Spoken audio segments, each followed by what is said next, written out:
It is hot in the district. Padres, Nats. Game 2, and for the season series, it's game number 6. Right now, the Pods lead it 3-2, so we hope all those folks will stay as cool and calm and maybe collected as they are right now. Bob and FP, we're looking forward to some early innings of a ball game when the other club's not hitting it out of the park and putting the Nats in a hole. It's been kind of a rough theme this week. It has, and we're always looking forward to a Max Scherzer start. He was great last time out. He's been great since June 1st, so Max goes tonight, and we're looking for a big one from him. You look at his numbers, last 9 starts since June 1st, 5-2, a 1.61 ERA, 81 strikeouts, just 13 walks. You get this, 36 hits in 61 innings. So Max trying to do it to the Padres tonight, and they need a good one from their big guy here against the Pods. It's been a rough homestand. You can turn it all around tonight with a good performance. Yeah, he was in line for a win in San Diego in the Saturday game. The bullpen gave it up late. He could not win that ball game. So Wilson Ramos and Daniel Murphy, we keep talking about these two guys. 1 and 2 in the league in hitting. It is so rare to be doing as teammates what they are, especially considering one of them's a catcher. So that guy's an all-star, this guy's an all-star, and maybe down the road, another MVP in the DMV.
Brought to you by PNC Bank, for the achiever in you, and by visitannapolis.org. Create your moment at visitannapolis.org. Yeah, even taken to the sidewalks to track our fans into the ballpark tonight. They're sitting in the upper reaches in all quadrants, so we're expecting a good crowd to fill in here. 94, hottest game time temperature of the year. Humidity at 53%, and it feels like 103. It is a Saturday night sizzler in the district. Here come the Padres, and Will Myers, an all-star. He's second in the league in runs with 64. He was the player of the month prior to the all-star game in June when he hit 11 homers and drove in 33 runs, and he's had some pretty good career success against Max Scherzer as well. So he's back in the lineup. Speedy Travis Jankowski is in the leadoff spot. Padres are a good running ball club, and Max faces him for the 8th time career. We saw the arsenal for Max. Fastball last start averaged 94 miles an hour. Went 7 innings, gave up just 1 run against the Pirates on the 17th. Struck out 7 Pirates, walked 1. So he is the guy to turn this thing around tonight. Dusty Baker looking for a big one from his right-hander. Tom Hallion calls it a strike on the outside edge after thinking about it for a second. Travis Jankowski hitting .242. Facing Scherzer first time. He's going to drop this one over the dugout. No balls, 2 strikes. Hallion, the crew chief, 27th year in the big leagues. Laz Diaz first base, Adam Hamari at second, and Dan Bellino on the third base side. It's a 3-4 homestand for the Nats. They're 4.5 up on Miami. They throw Jose Fernandez at home tonight against Jacob deGrom of the Mets. Swing and a miss, and Scherzer goes stalking off the mound after his first batter. Yeah, you don't see that too often. Nicely noticed, partner. I mean, usually that's the 7th inning thing when he starts to stalk like this, but he went challenge fastball to Jankowski and then watch. Walking off the mound. And he usually lets you know by body language more than stuff early if he's got it, and if that's any indication, it's a good sign. Will Myers, 4 for 6 against Max. A couple of home runs career. Myers in the American League for quite a while with Kansas City, Tampa Bay. Having a fine season. And that's a front door breaking ball that's right on the edge. Myers, a former American League Rookie of the Year, his first year when he hit .293 with the Rays back in 13. Still only 25 years of age. 1 ball, 1 strike.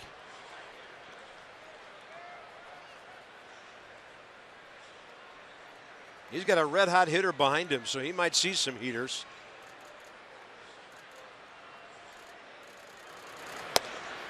And Scherzer misses away 2-1. Max facing an offense 10th in the league in batting average, but in the top 7 in runs, in the top 6 in home runs. They got some guys who can move it, and Myers is one of those. 2-2 now on the foul ball. Yeah, Myers got his pitch. You can see he's frustrated. Show you the Nats defense tonight behind Max Scherzer. Jason Worth in left, Ben Revere in center, Bryce Harper in right, Espinosa Rendon left side, Murphy Robinson right side, and Wilson Ramos behind the plate. Clint Robinson getting the start at first base. 2-2 pitch with 1 out. Swing and a miss. He's a stalking, and he's 2 for 2 on the K's. That thing had some drop to it. Yeah, good changeup by Max. Get those things ready, folks. If you're talking about the heat, Max is the kind of guy that's all about bring on the heat. I don't care how hot it is. He trains in this stuff. He runs in this stuff. I think many times too much is made about the heat. Baseball players are used to playing in this season called the summer. Here's Matt Kemp. 7-game hitting streak. And in his last 6 games, he's hit 6 home runs, homering in 5 of those, and 2 here last night. His 4 RBIs, the difference in that 5-3 Padre win. Against Scherzer, we'll give you the number after the at-bat. Into right. Bryce Harper coming in for it. A ways to go. And now Matt Kemp is 1 for 28 career against Max Scherzer. 10-pitch first inning. Well done.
Gets really low.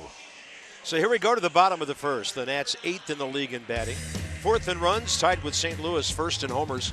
Jason Worth is in the middle of everything right now. 26 in a row on base. 21 hits, 23 walks. And over his last 37 ball games, hitting .285. His on-base percentage has skyrocketed. Revere in there tonight. FP mentioned Clint Robinson batting 6th. All the other regulars face Edwin Jackson. Started the year with Miami, worked out a relief after the DL, and now he's starting for San Diego. Yeah, second start for the Padres. Called up on July 17th, or the wind his first start. Went 6 1/3, 3 runs on just 1 hit against the Giants. He took a no-hitter into the 7th inning. I talked to him today. He said his hands started to cramp up after the 7th, and he kind of lost it. But he has a no-hitter in his resume. Yeah. 6 years ago, he tossed one. Ben Revere is 1 for 4 career with an RBI against Edwin, who's making his 3rd career start against the Nats, 11th appearance overall. 89 wins, 108 losses career. 1-1 to Ben, up and away, 2-1. Edwin had some problems with his right triceps, a strain earlier this year while with Miami. Padres signed him to a minor league contract 1 month and 3 days ago. Revere hits one to center. Going to be right at Travis Jankowski for the first out.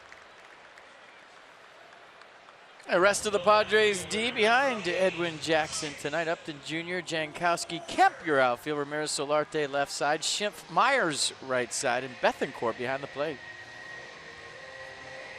And the former Atlanta Brave, Christian Bethancourt, shares time with Derek Norris.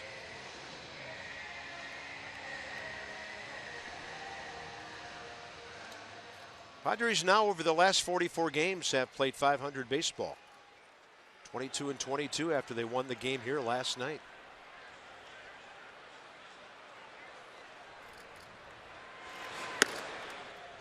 Up and into Worth, who went deep early last night. Pretty good pitch, too. Sinker, 94, down and in. They wanted it away, so it was a location mistake, but that's not a pitch you usually see most right-handers hit for a home run. Jason Worth went down and got it. Good bat flip. Told him that today. Way better than the one the other night.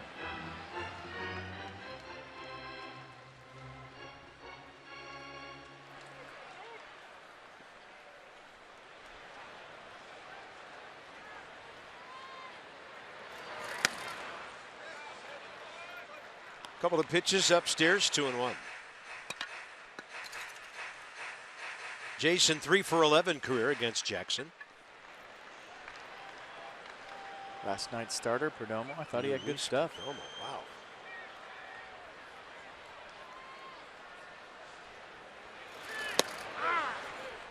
Two.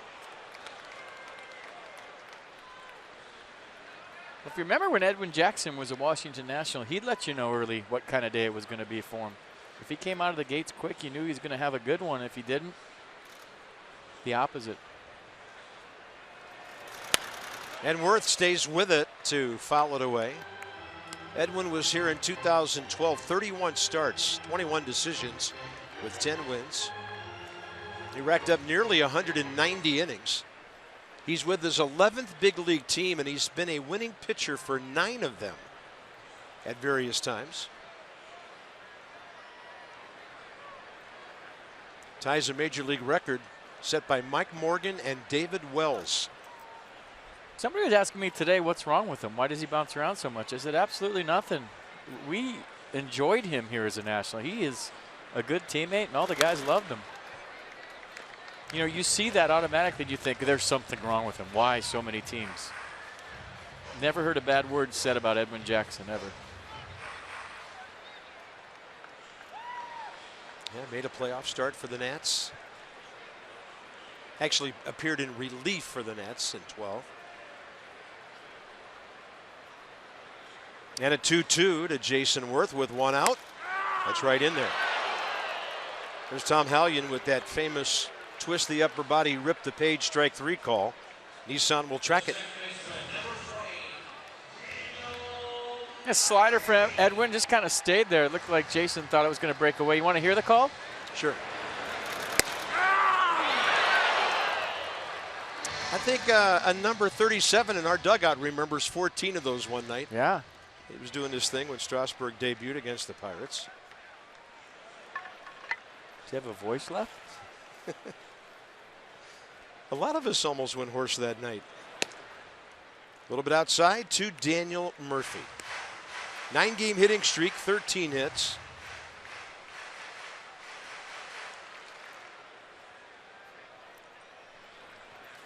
Murph doesn't have to average, and I know you did a little work on this before the game, much more than a hit a game the rest of the way to make it to 200. Don't want to jinx anything, but he's put himself in a great position here. Not jinx anything. He needs 1.2 hits a game to get to 200. We're going to have fun watching it. I don't know how you get 0.2 hits, but that's what it came out to. Well, times that by 5. He needs 6 hits every 5 games. Doesn't seem like that big of a deal for him, right? The way he's going. Stay healthy, keep grinding. Use the field. Guy behind you heats up. Look out. 2-1 to Murph. 5 for 20 against Jackson career. Into right, and it'll drop. Hit number 124 for the league leader, Daniel Murphy. He only needs 0.2 hits the rest of this game to stay on pace for 200. So there goes a no-hitter, Daniel Murphy style for the 8 millionth time this year. Got a hanging slider from Edwin Jackson. Might have been a curveball, actually. Got on top of it. Kind of a top spin lob tennis serve to right. He'll take it.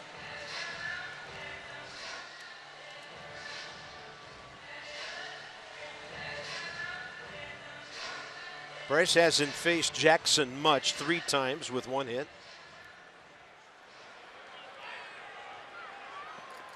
2 games left on this homestand. Bryce 4 for 26.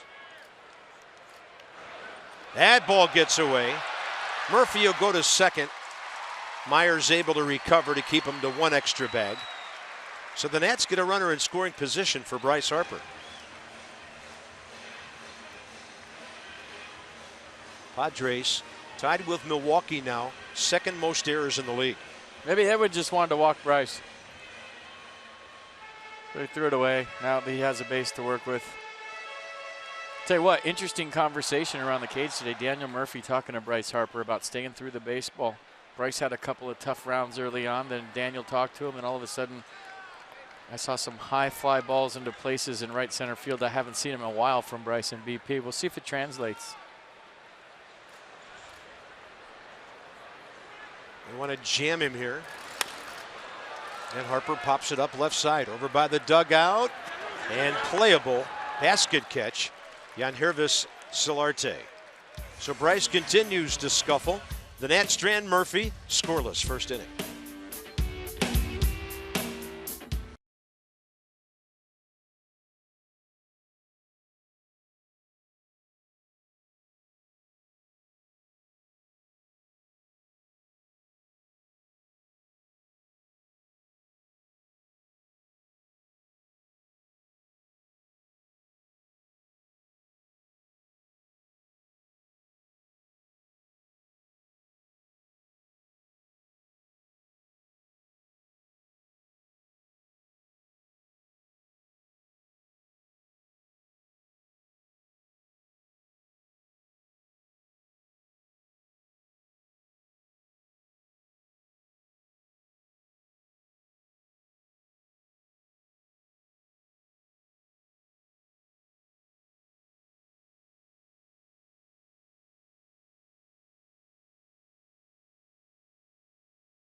see. Max Scherzer has been fortunate enough to this point in his career to avoid the dreaded long-term injury, something that's probably due in large part to luck, but he also feels is due in part to a system that he's kind of created over the last handful of years, dating back as early to college with the work ethic and strength training that he put in Missouri.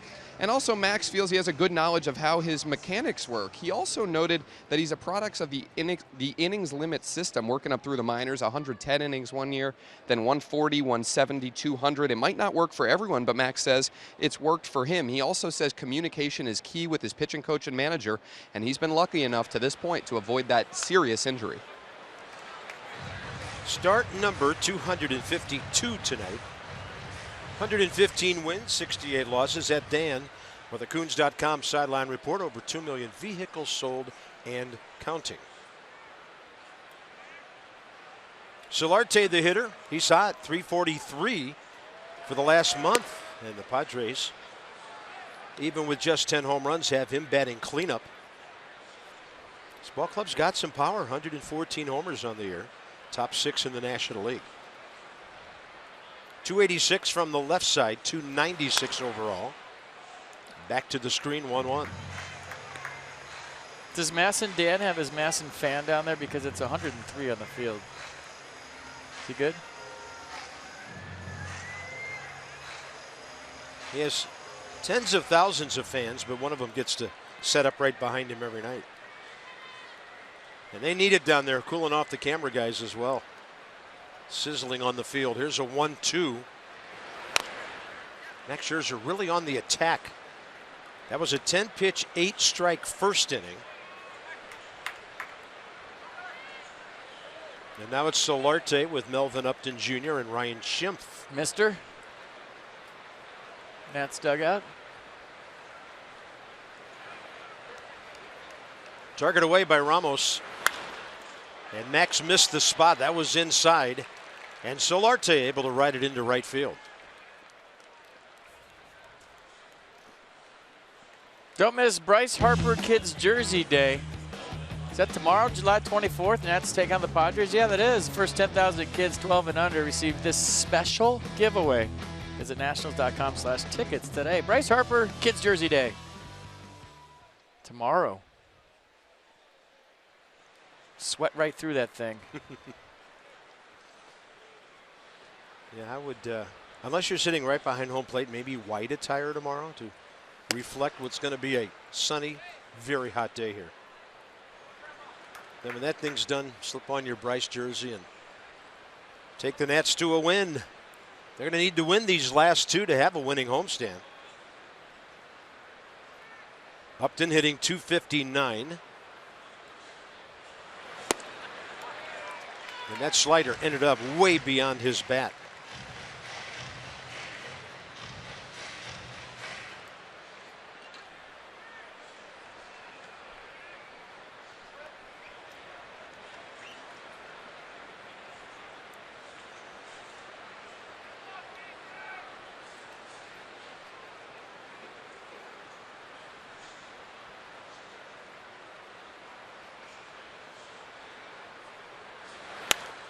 That time, Max got the ball in where Ramos was set up.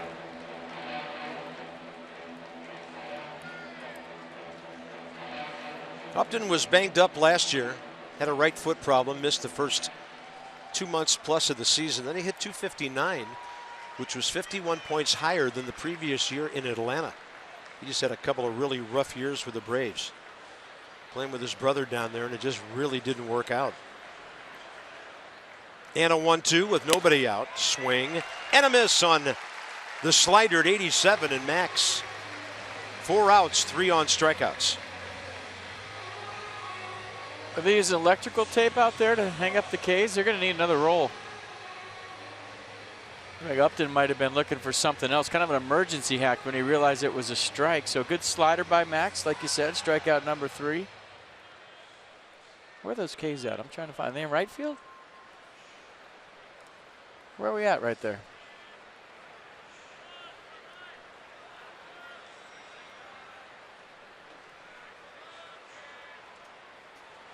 Ryan Schimpf hitting just .225, but he's an extra base hit guy.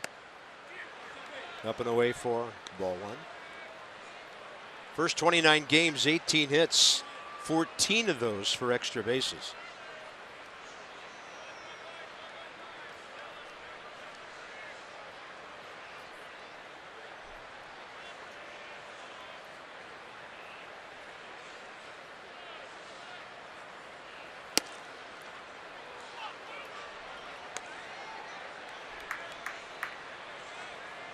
'28-year-old rookie from New Orleans. He went to LSU, hitting .355 at El Paso. The Padres AAA when they called him up June 14th, right before the Nats got there.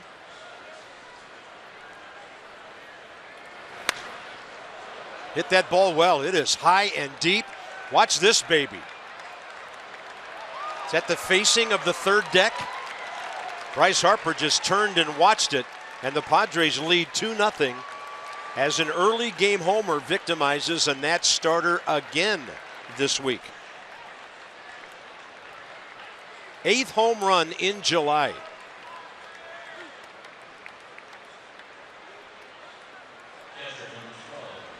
Watch him just roll the wrists and get on top of this pitch from Max. And as soon as he hit it, this was a no-doubter. Warm night, ball flying. Schimpf got all of it. His 8th home run in the month of July, and yeah, that was off the facade. First pitch swinging. Foul ball out of play right side. Christian Bethancourt.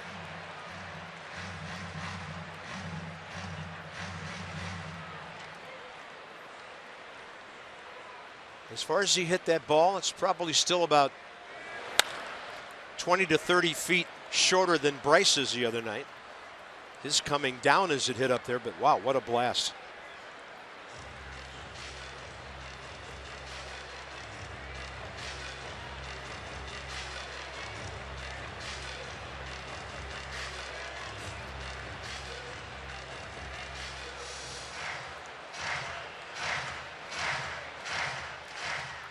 They're calling it 382 feet, which must be where the facade overhangs out there.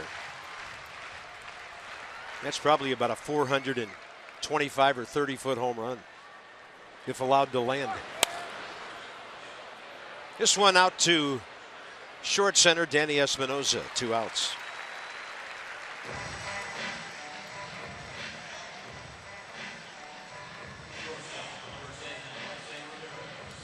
So Max has given up 22 home runs this year.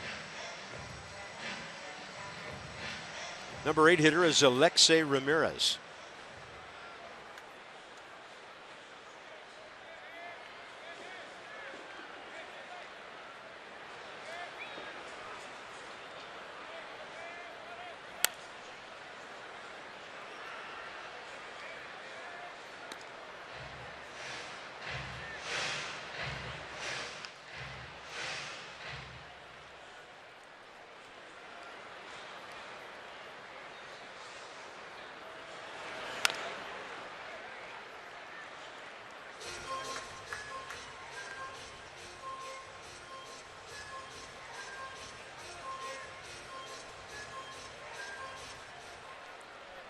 Max Scherzer and Alexei Ramirez have faced each other 65 times.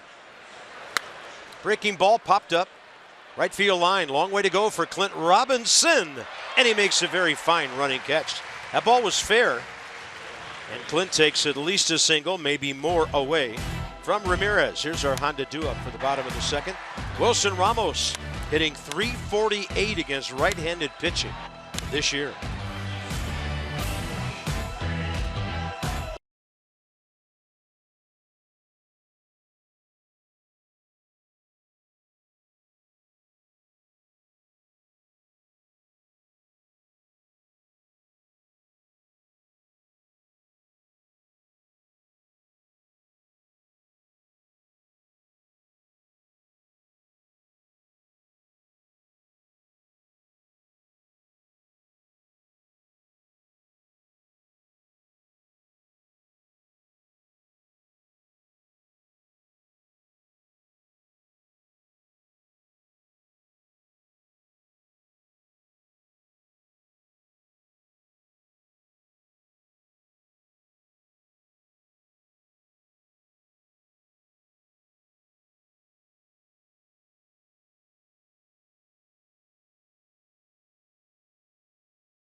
So when you score 5+ at home, you should win, right? Well, the Nats have not lost a game this year when they've been able to do that. Mets and Phillies also unbeaten, but a whole lot fewer in terms of the wins. Cubs solid, Yankees solid. But if they score 4 or fewer, record's not so great. So time to get going on the offense as Ryan Schimpf has given San Diego the lead. I mean, it's a good night to hit. 2 runs. You got to figure out a way against Edwin Jackson. Wilson Ramos on a 10-game hitting streak.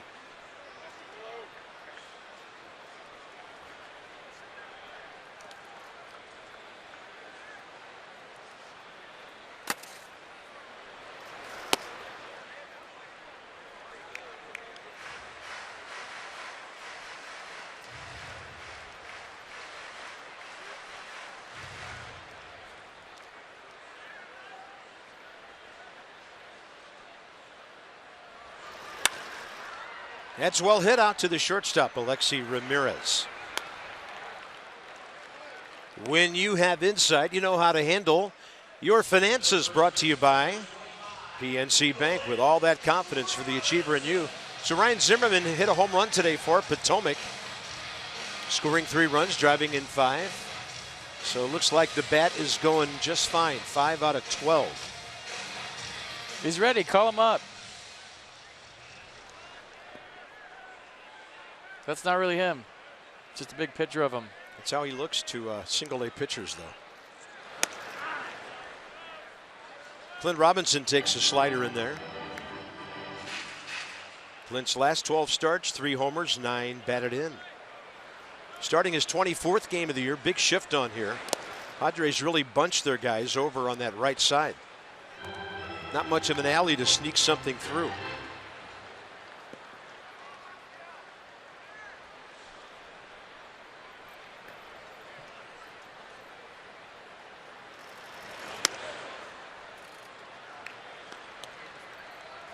Edwin will give you something to hit. He'll challenge you with the fastball. It's just a matter of you being patient and trying to work yourself into a count like Clint Robinson just did.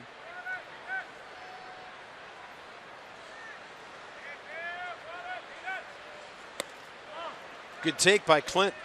3-1.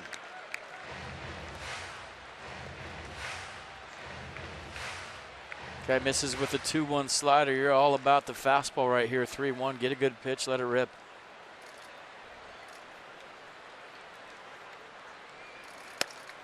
And he takes the base on balls. The Nats have their second runner.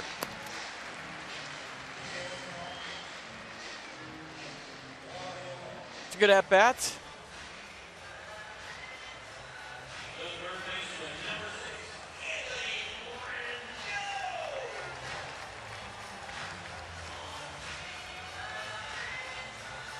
Anthony Rendon, 1 for 4 last night. In the 7th spot, Danny Espinosa right behind him.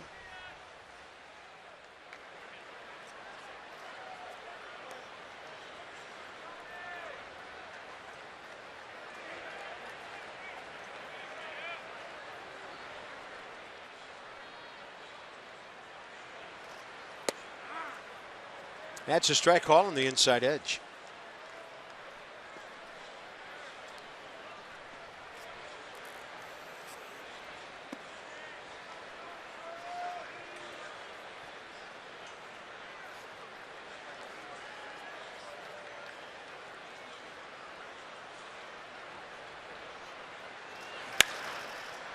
Into center, Travis Jankowski. 2 outs in the second. Let's go inside the numbers with Jeep. So the Nats really good against their own division, winning roughly 2 out of every 3, splitting with the Central so far, but against the West, and that's Dodgers, Padres, all of it, because they haven't seen the Giants, the Rockies, or the D-backs yet. We'll see 2 of those in the upcoming trip.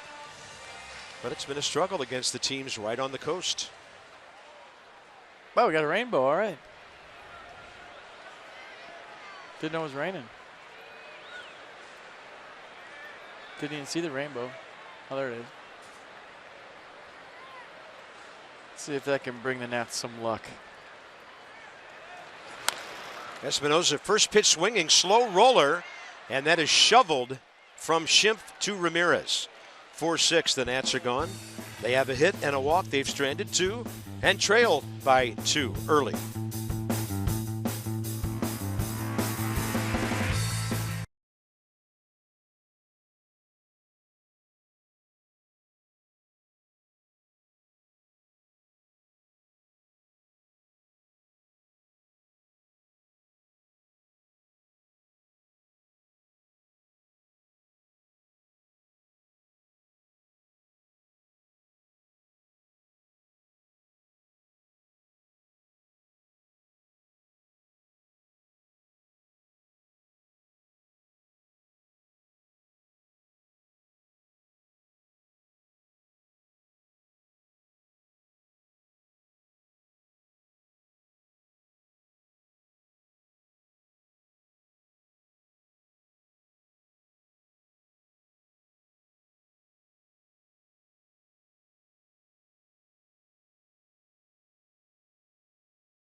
Buster Posey, Madison Bumgarner, and the return of Denard Span to Nats Park, so it'll be 9-on-3.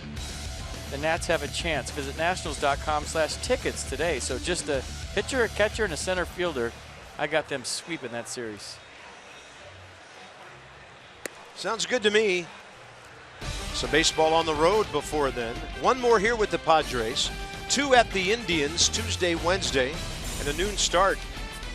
And then it's on to San Francisco. That is a 4-game series next weekend at beautiful AT&T Park. Then on to Arizona.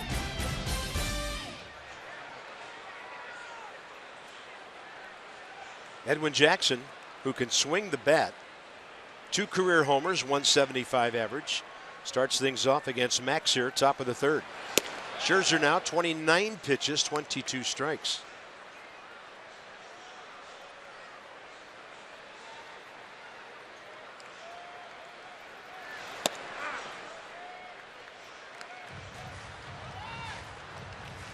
High in San Francisco today, 70 degrees. What a waste the Giants are in New York, huh? Yeah, Cleveland, I saw they'll be in the mid-80s when the Nats are there. Don't forget to pack a coat. That game's get a little chilly. Hard to imagine that right now. Jackson hits it well. That's beyond the reach of Daniel Murphy. Most of the bat ended down third base way in front of Anthony Rendon. First time through the order, the Padres go 3 for 9. Bat died a hero. Edwin Jackson always could swing it. And the 3rd hit of the night for the Padres by Edwin Jackson. So nice swing.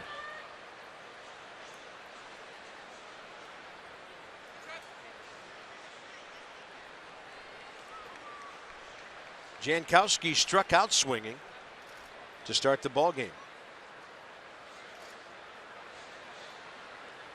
Rendon on the grass at 3rd.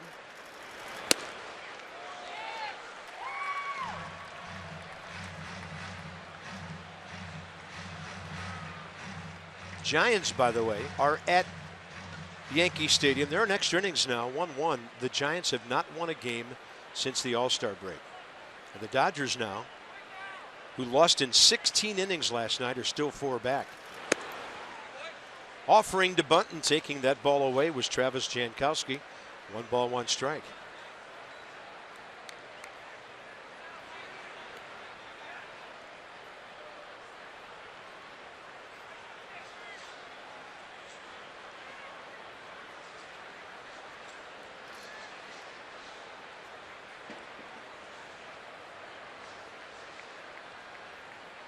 Ramos to the outside edge. And on the other side, it's ball 2. Mercedes-Benz will check it. I don't know if that's missed. Maybe just because Wilson Ramos had to reach. Yeah. But we've seen a lot of catchers hold that even when they reach across now because of the umpires knowing that everybody has pitch track. I think if Wilson holds that there for a second longer, he gets the call. Yeah, when you're watching the pitch from up here, looked like it was way inside. Then we see the box, and it's right in there. You know who's good at that is Jonathan Lucroy. He'll reach across, and even though it's not where he's set up, he'll just leave it there for a click and get the call. This one, same thing. But you see Wilson pop up right there. Sometimes on those, you have to give the umpire just an extra second to get a look at the pitch. Boy, I mean, it is. You can hear players talking right now. It's so quiet in Nats Park. 2-2 with nobody out. Jankowski, ball going foul.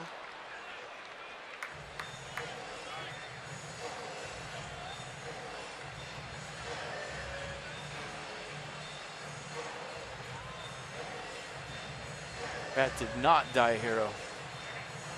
And today's a big time Pine Tar day, so he'll get a new bat, load it up, and here we go.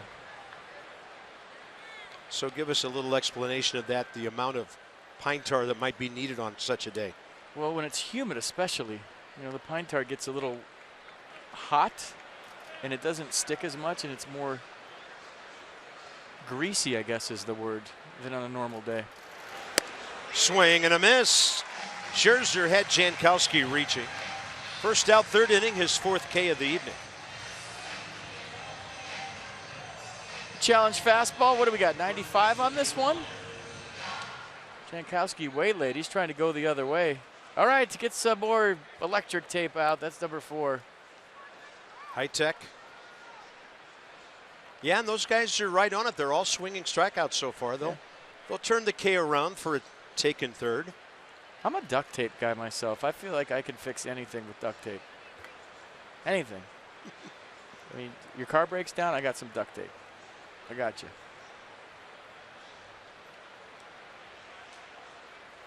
Will Myers, also a strikeout victim. Plumbing issue, duct tape.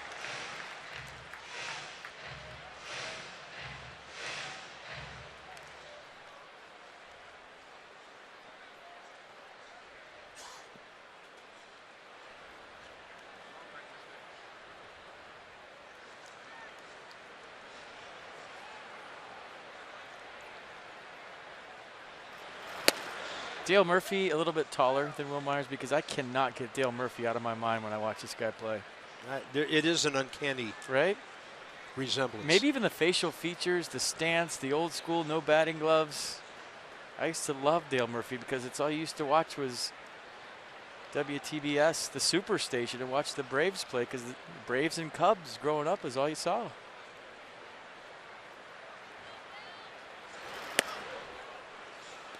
Scherzer's curveball front door stayed inside. 2 balls, 1 strike. I mean, it was bad baseball, but it was baseball. And you come home from school at, 4 o'clock on the West Coast, and they had a day game or a night game at 7, and it was great.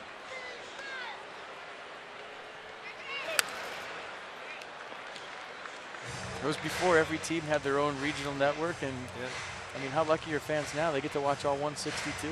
We just had 2 teams growing up. I think the Giants were on like on a Friday night maybe once or twice a week, but every single day, those 2 teams.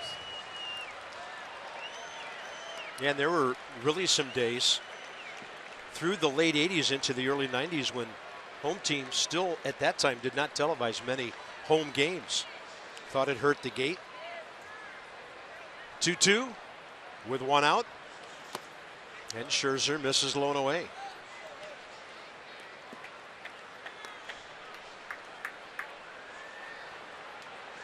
You're on TV, we're on TV, everybody's on TV. Stay cool out there, guys. They're always cool. We're pulling for you. ABC, always be cool. There is some cloud cover right now, much to the relief of everybody on the right field side of the ballpark. 3-2 with 1 out. Edwin Jackson, short lead.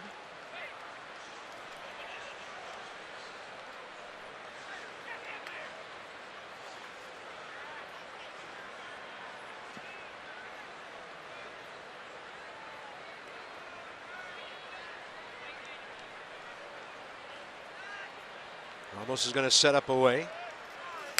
Myers takes it that way, out of play.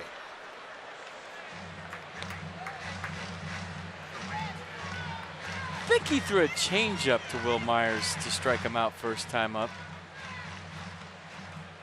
I wonder if they think about doing that right here. He's seen a few fastballs in this battle.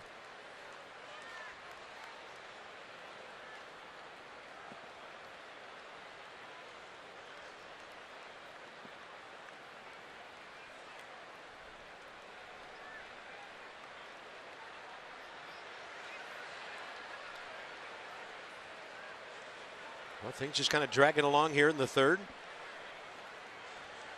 Jose Fernandez has just driven in a run. And the Marlins lead the Mets 1-0. The ugly pigeon is at second, so there's a runner on first and a pigeon on second.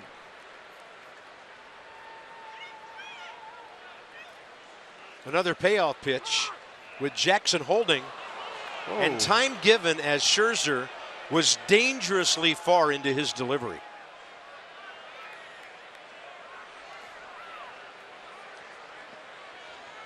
Well, Max into a long pause, and Will Myers watched. Does he ask? Yeah. As soon as Max started, he asked, and then Max almost lost his balance and fell.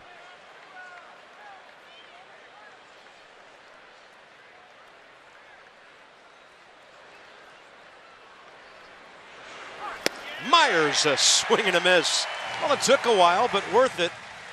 Myers and Jankowski, the first two hitters, 0 for 4. No contact yet for those guys, and that's number 5 for Max. Shape it up. Number 5. That was a little emotion behind this fastball, I believe, at 97 miles an hour. I don't know if it was due to Tom Hallion with a late timeout or Will Myers calling it. But that's the hardest pitch Max has thrown here tonight.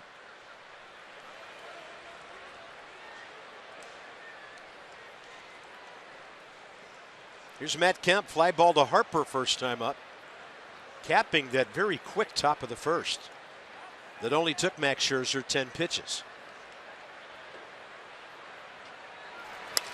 Kemp was swinging early in the count like he did just there. After watching the K's, did not want to get to 2 strikes. So Max now up to 176. Fernandez pitching tonight. Chris Archer, the American League leader, 147. It's all brought to you by Jeep.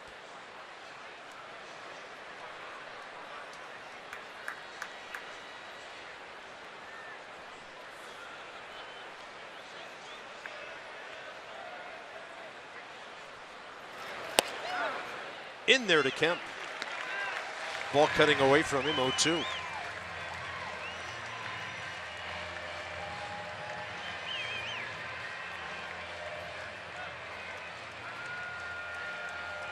Matt Kemp making a bid for National League Player of the Week.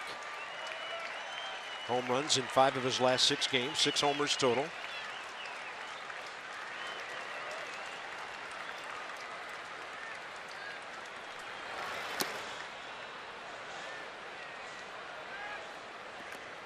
Right to the well with another slider. You're thinking maybe he goes fastball in off the plate back to that pitch.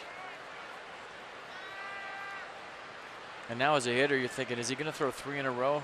Doesn't happen all the time. So Kemp probably thinking about a fastball now. And they're going fastball away.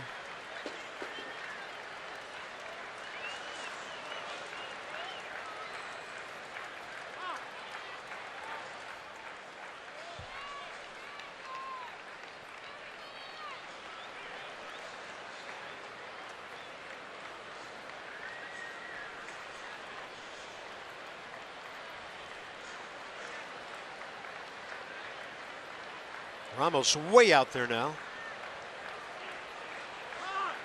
Time again.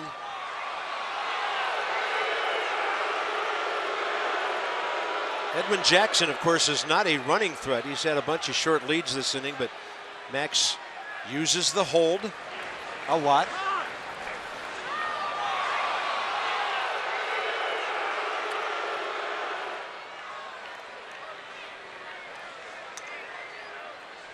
Yeah, he wasn't happy with that. But if I'm hitting against Max and he holds it that long, I'm saying time too. I am. 1-2 delivery, and that's out of play. I mean, I understand if you have a plus runner on to disrupt his timing, but you have the pitcher on first base. So if I'm a hitter, you know, you hit on your terms. If you think a guy's working too fast, you step out. If you think a guy's working too slow, you step out. So if he's going to hold it like that with the pitcher on first and I'm hitting, you know, I have to be honest, I would do the same thing.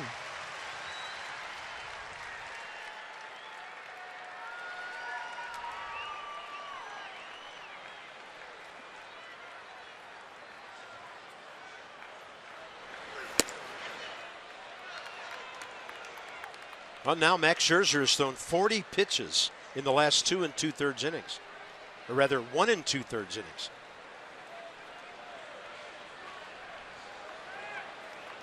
So he's up to 50. 10 in the first.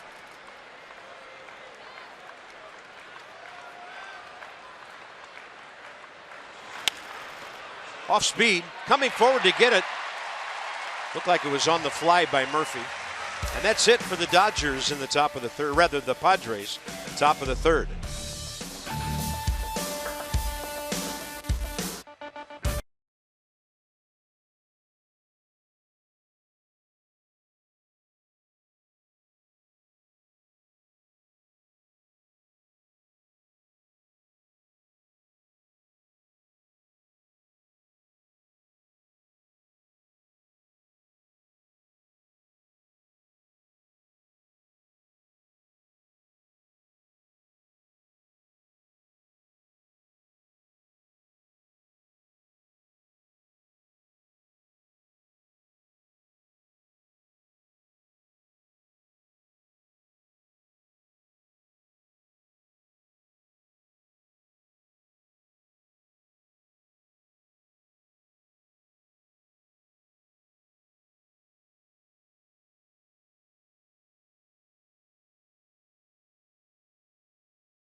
Saying earlier today, first of all, that he thinks Ben Revere is indeed healthy, and secondly, that he thinks Ben is still kind of struggling to get going after that oblique injury in the first game of the season. He says that it's really hard for hitters to kind of get their timing coming off an injury and play catch-up as the season progresses. He also said, as FP has mentioned, that because Ben has so many moving parts in his swing, as many moving parts as Dusty has seen in a swing since guys like Ryan Zimmerman and Matt Williams, that it's tough for Revere to really lock in. The Nationals have tried certain things with him. He sees Ben moving his head a lot. His back foot isn't anchored. So the Nationals are doing the best that they can to get Ben Revere going. But Dusty also noted, we haven't seen in person when he's been locked in. So it's hard for us to really give pointers when we don't know what truly gets him going from a mechanical standpoint. But Dusty did say, we need Ben badly. He's going to stick with Revere for now. The Nationals hope that he can get it going offensively and set the table for the guys behind him. All right, Dan, thank you, sir. Nearly 100 games into the season. I think because of his track record and 2/3 of the season already gone, that's why Dusty's sticking with him. Yeah. When maybe a lot of managers wouldn't. .295 career batting average in 5 years, nothing to disregard. So here's Max. That was Dan with our second Coons.com sideline report. Over 2 million vehicles sold and counting. But like I said last night, reiterating that that's the spot I have the most experience in, and it's not always about getting base hits. It's just about getting on base. You can have a good game as a leadoff hitter going 0 for 2. Scherzer hacks one to the gap, and it's tailing back to Matt Kemp. And what I mean by that is you can walk a few times, you get hit by a pitch, you can get your speed on the bases, you make a good play in center field. So in my opinion, it's the easiest spot to hit because it's not about your batting average. And, you know, it's hard for guys to wrap their head around that. You know, you get paid by your numbers, but you also get paid if your ball club wins. And Ben's not a guy that takes a lot of pitches. He's not a guy that walks. He's walked 13 times this year. But there's other ways to do it. And I think when you start the season hurt, you're playing uphill the whole way. And when you come to a new club, you're really playing up a steeper hill because you're trying to impress your coaches, your teammates, and your fan base and show them how good you really are. So you get caught in that trap of trying too hard. And I think we've seen that with Ben all season long. Hit the ball on the button first time, but it was in the air to center to Jankowski. Pigeon is all over the place. I mean, he's disrupting players. He just flew to Solarte at third. Now Solarte's trying to catch him. Now he's flying toward Will Myers at first. I mean, this is getting weird. Yeah. Alfred Hitchcock, anyone? It's been the most entertaining thing so far. He's playing second base now.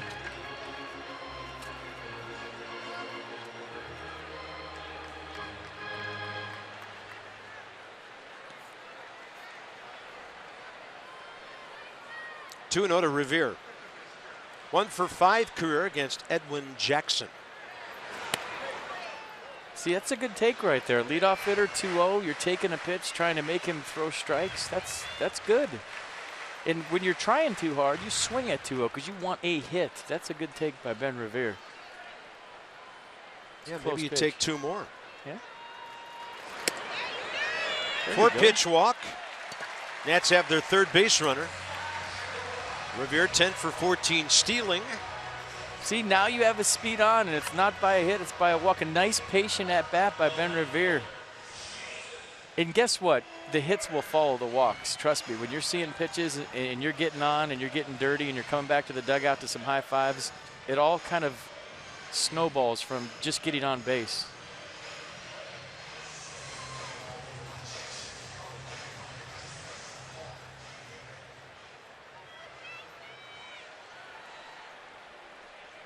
Jason Worth struck out looking first time.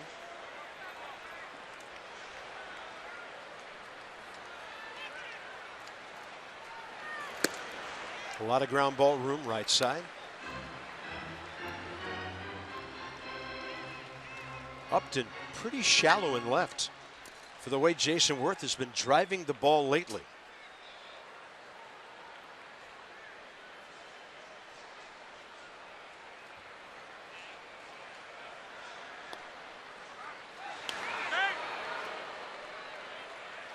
So last 4 seasons, 38 stolen bases against Edwin Jackson, only 8 caught stealing. That's an 83% success rate.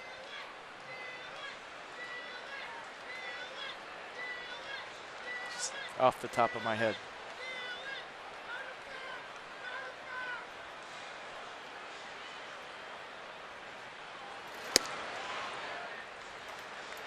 Couple of pitches close, but now 6 in a row have missed since the hard hit ball by Max Scherzer.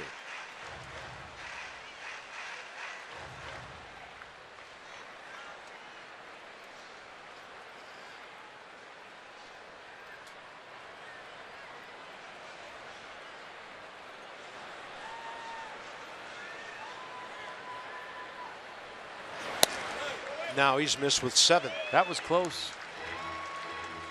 Mets just tied the Marlins with a run in the top of the third. They're 1-1 down there. Nats down 2-0 here on the second inning homer. First time up by Ryan Schimpf.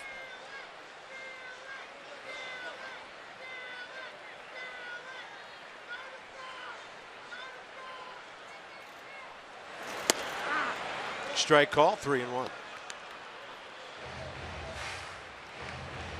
Good time to start the runner, see what Dusty Baker does.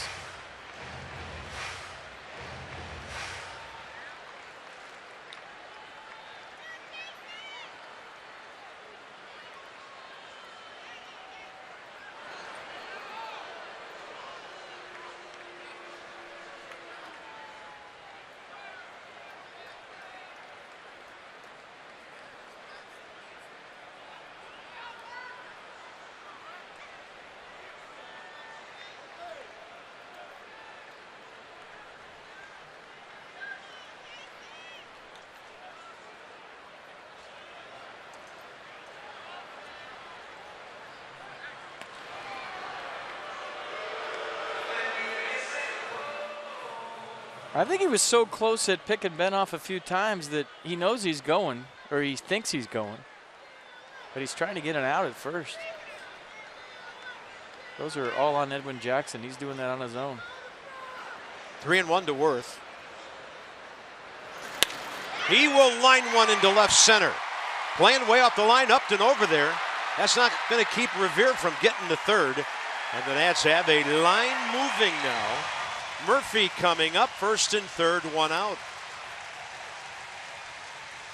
Jason Worth is just swinging it so well lately. What another quality at bat. He's giving you professional at bats every single time up, you feel like.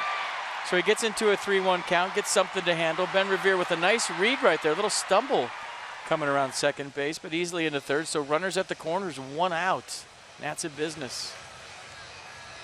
Yeah, and the man who you would want up there right now. So that's 27 games in a row for Jason Worth. PNC Bank for the achiever in you. Longest streaks in the league this year. So 26 was his fourth high career. He's one step closer.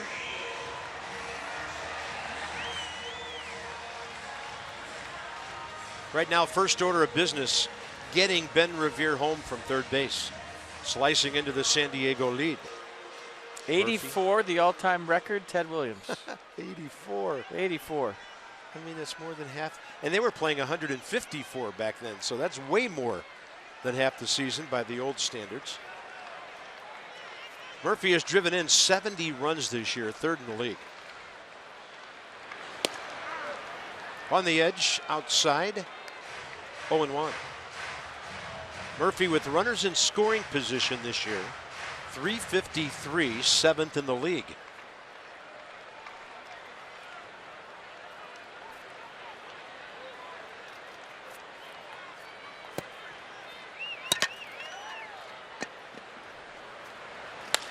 That ball is launched to right.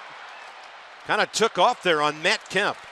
So Revere scores easily, Worth back to first. Murphy delivers. It's a 2-1 game. I mean, you feel the energy of the ballpark. You feel things change with the ball club in the dugout just because Ben Revere walked to lead off this inning, went first to third on a single, scores on a sac fly. That's what we're talking about. Nicely done, Ben Revere. Good at bat, Daniel Murphy. I feel like you never have to say that. But that was a riser. That almost fooled Matt Kemp. Yeah. Any more elevation, that baby's off the wall or out of here. So here's Harper. Bryce fouled out to third first time up. That was with Murphy at second base after a pitcher's pickoff throw in the first inning that went awry after Murphy singled.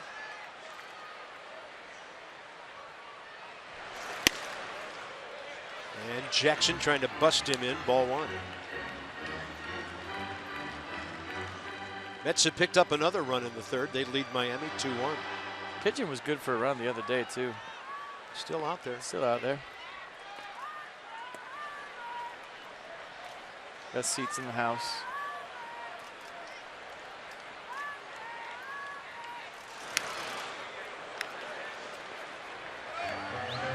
Well, they were here before this ballpark was. And they come back to visit occasionally. Solarte's going to get him right now. Yeah. Look at, watch. Look at.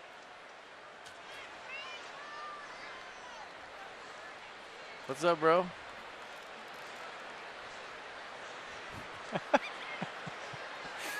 good to see guys having fun out there. Yeah. So there's only a one strike count. Nobody at home on the left side of the infield.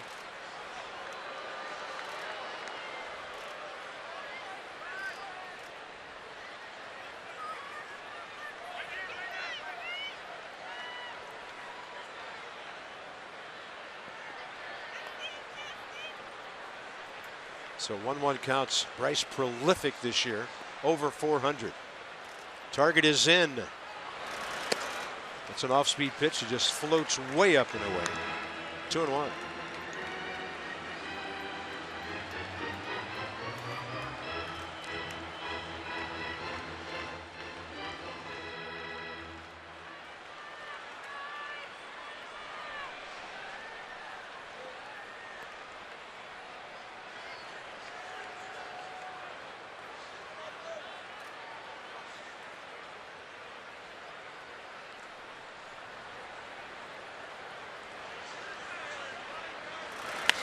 Harper the other way. It's going to go slicing and be foul.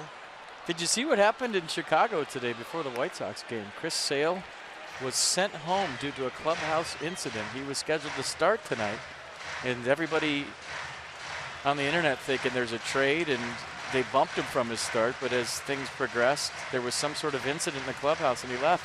On a night he was starting. How about that? He was sent home. Yeah. And you remember he and Kenny Williams getting into it in spring training about Drake LaRoche. I wonder what happened there. Sure, we'll find out. There's no secrets in baseball anymore.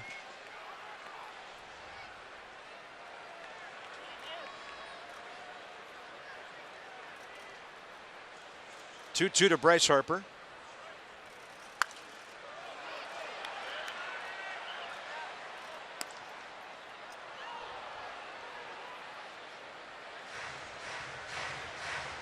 So I jokingly tweeted maybe they wanted him to pitch in these, talking about the old White Sox uniforms with the Bermuda shorts. He apparently didn't want to pitch in their throwback unis and cut them all up in the clubhouse, and that's why they sent him home. So I was on it, even though I was joking. How about that for drama? Oh my goodness.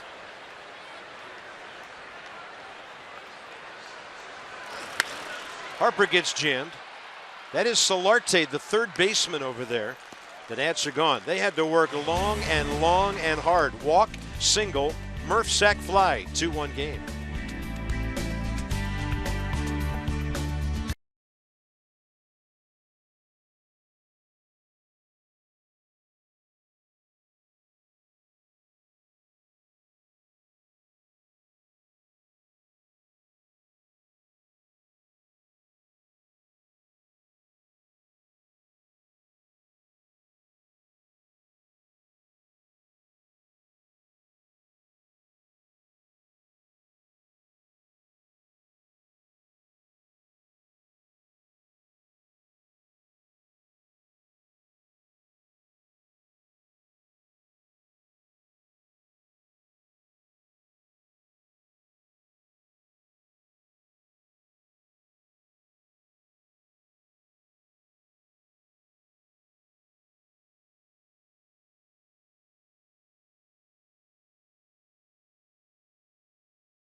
Our wounded warriors, their families, servicemen and women, we salute them every night.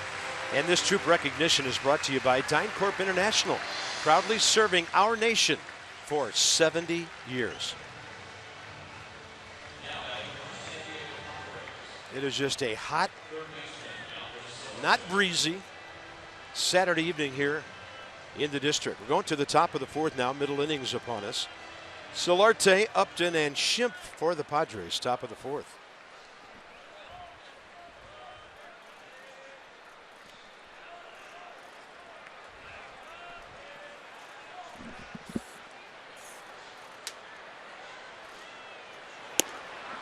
Max Scherzer fires one right in there on his 52nd pitch of the night, 38th strike.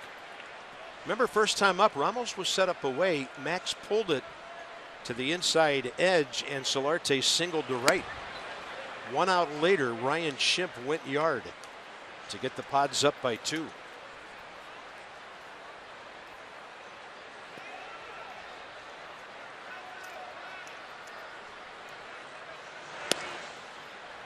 A couple of days ago, FP said a guy that could have a big influence on the National League East race if he got hot.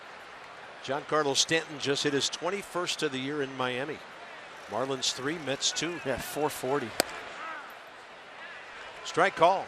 Watching Solarte, and he has the closest stance to Barry Bonds I've seen.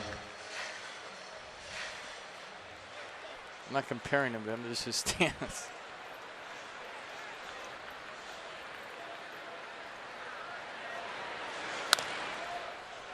Murphy comes forward to handle the two-hopper.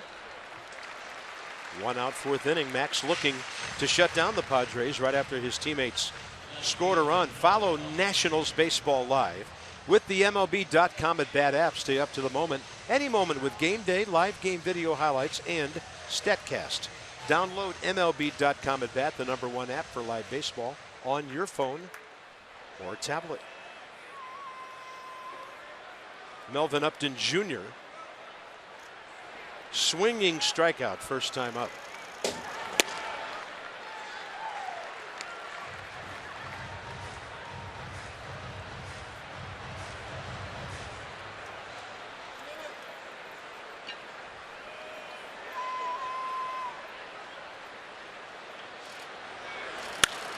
Jammed him, and a pop fly to the right side. Murphy's got the angle.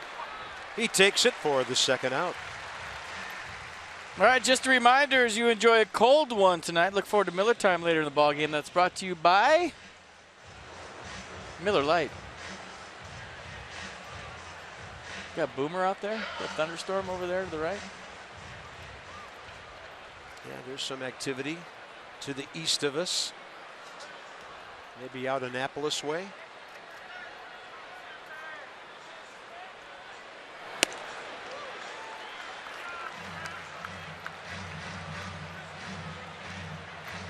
Ryan Schimpf now 19 hits on the year, 15 extra base hits, and he just hit his 8th home run of July. Scherzer takes the breaking ball. It stays outside, 1-1. Yeah, we liked him in San Diego, but I didn't know he had this much pop. Yeah. This guy's paid some dues in the minor leagues, more than 7 years. He's 28 years of age. As I mentioned earlier, out of LSU. So didn't get a start on professional baseball until his early 20s.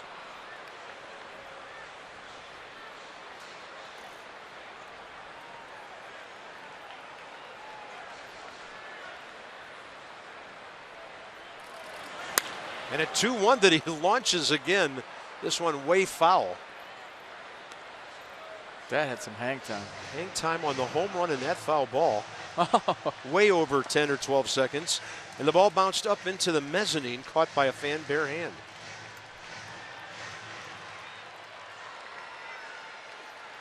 Scherzer struck him out twice in San Diego on a Saturday when they met.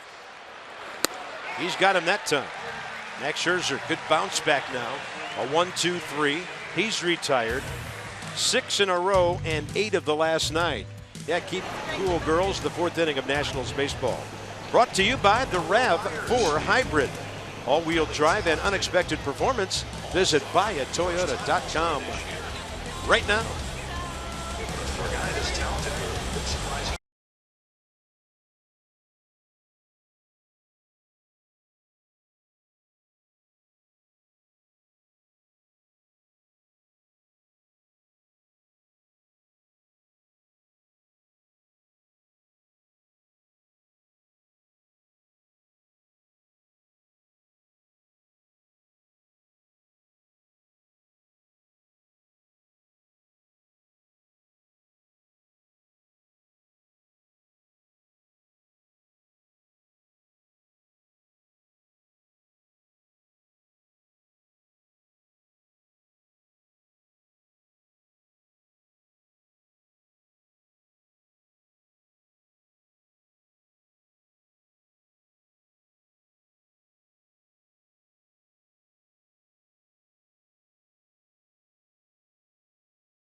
Ted and looked like Herbie were in the league. And then I don't know exactly what Abe did. We're not privy to that information. But we do find it hard to believe you can run 40 feet and win that race when the other guys did all the work. Racing at the highest level, not always fair.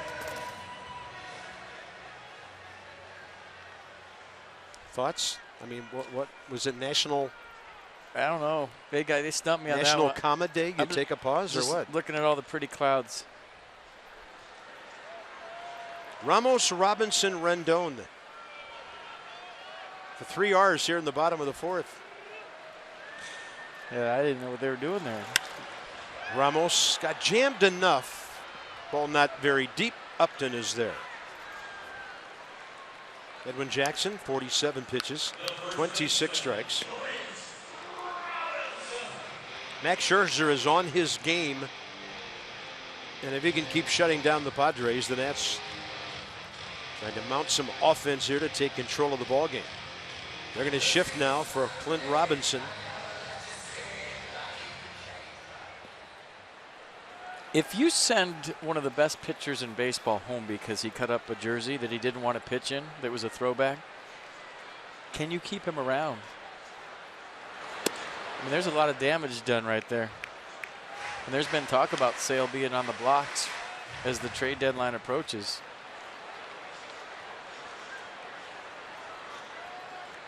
I just know if my best pitcher didn't want to pitch in a throwback uniform, I'd let him pitch in whatever he wanted to. There's a throwback beauty. There's the Taco Bell San Diego Padres units, and he didn't cut it up. Yeah, they did use that for the All-Star game. But he's not pitching. Maybe back in the day. I would imagine because of Navy Yard, there's a lot of Padres fans around here. Should be. They have a great naval presence down Hampton Roads Way, Virginia Beach, Norfolk, that area. Clint Robinson worked a walk his first time up, and now it's 3-1.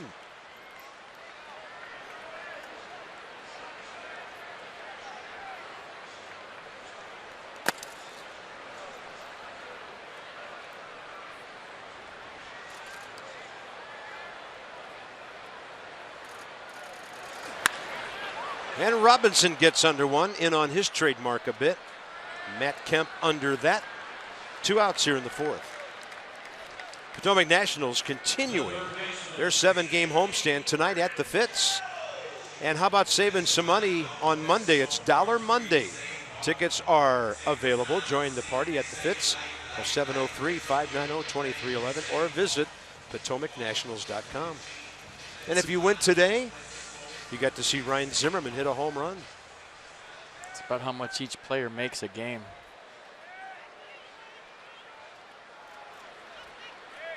I think fans know it. Back in the day, A-ball was $750 to $850 a month. That's how much you made for 6 months. You didn't get paid for a year, just the season. Are some of the Senators here tonight? Or just Senators fans? Not sure. No, Senators are playing. Okay. Guys who want to be Harrison or Harrisburg Senators, I suppose.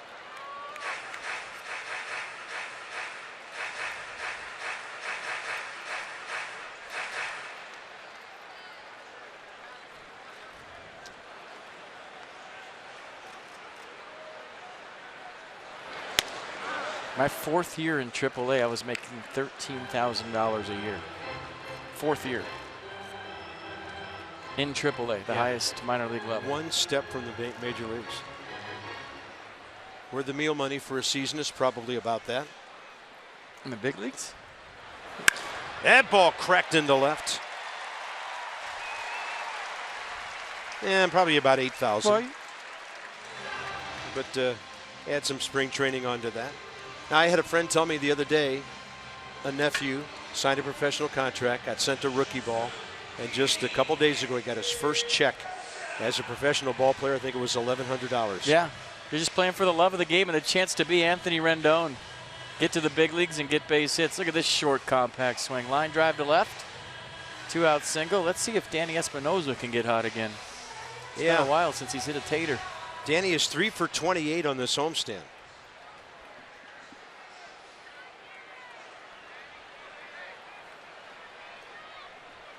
2 for 9 career against Edwin Jackson. That was Anthony Rendon's first career hit against Edwin in 7 ABs. Ball smothered in the dirt by Christian Bethancourt.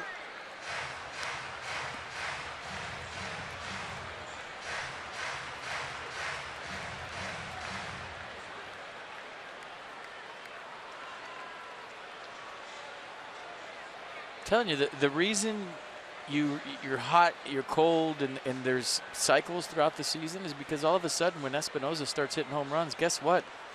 They start paying attention to you in the scouting report, even if you're hitting 8th. Remember, all the damage he did in that short period of time. So now all of a sudden you're going through, and usually maybe you get to the 7th and 8th guy and you say, hey, fastball's in, off speed away. But now, you have 18 home runs and 51 RBI. We're going to pay a lot of attention to you, and so are our scouts that are probably 1 or 2 series ahead, sit in the stands. How do you get Danny Espinosa out? And that's how you go hot, cold, hot, cold. Now you have to make the adjustments back. Rendon on the move. Bethancourt comes out firing, and that's a perfect throw to Alexi Ramirez. So that's it for the 4th inning. Espinosa will lead off, followed by Scherzer in the 5th. It's still San Diego 2-1.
Two-one ball game. Max Scherzer, 6 strikeouts, 2 runs, 3 hits through 4. Bottom 3 for the Padres here: Bethancourt, Ramirez, and Jackson.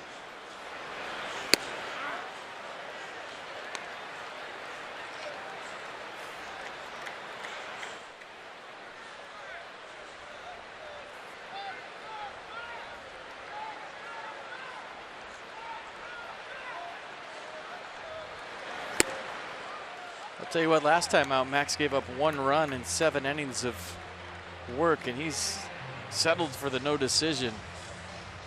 He is looking for some support, some offense. Yeah. And that Saturday night in San Diego, he gave them 1 run in 6 innings. A pitch count of 113 got him out of the game, and then the bullpen gave up 6 runs in the 8th inning. The Nats hold on to win that one. They would have gotten at least 3 out of 4 in San Diego, and maybe that long losing streak wouldn't have happened. Tape them up. Here's another one. Nasty slider that Bethancourt couldn't hold up on. Next up, Alexi Ramirez. Robbed of a hit by Clint Robinson with a pretty good sprint down the right field line.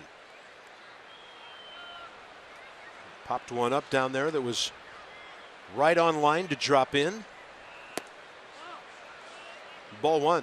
So I'm being told that that person that's hanging the K's is Colleen. She's a reformed Mets fan. So, all right. She finally got it right, and she's taping up Max Scherzer K's. Dumping the blue and joining the red. Yes, I like it. Thank you. There she is. She's ready. Look at, she's preparing.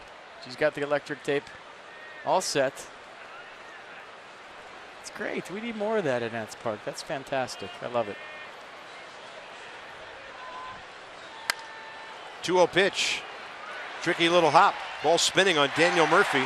He made a nice soft adjustment to it. 2 down. I'll tell you what, he's stepped up his whole game. We talk about his offense all the time because, well, he's the best hitter in baseball right now. But, you know, scouting reports were good on Daniel Murphy's defense from people that had seen him play every day, and we just haven't seen that. And there's another example right there. Robin Ramirez on a kind of a weird hop. It jumped up on him, had some top spin, and he spins, throws right on the money. Bases empty, 2 outs. The last Padre to get a hit, this guy, Edwin Jackson. Outside for a ball. I just think, especially for you younger players out there, defense is something you can always get really good at. It's just a matter of hard work, repetition, maybe some good instruction. But if you want to get better defensively, you can. Offensively, there's a ceiling. There's a limit based on what God gave you. But defense, if you want to work at it, you can be good. Just got to take tons of ground balls. So all of a sudden in the game, you're like, oh, there's that hop that I fielded on the 42nd ground ball in batting practice today. And you see hops, you read hops. And the number one thing is just being ready for the baseball. Don't daydream out there. Expect the ball to be hit to you every pitch. 2-1. Jackson getting some good rips here. He is. The count goes to 2-2. Well, he got a hit, then Max took it personal and drove one into the gap, and now Edwin's trying to pay Max back. So this is a good little game within the game between the two pitchers hitting.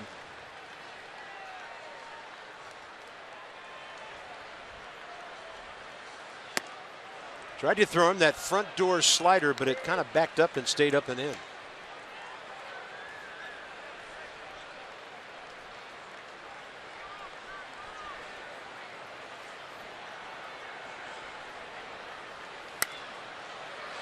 Not getting cheated.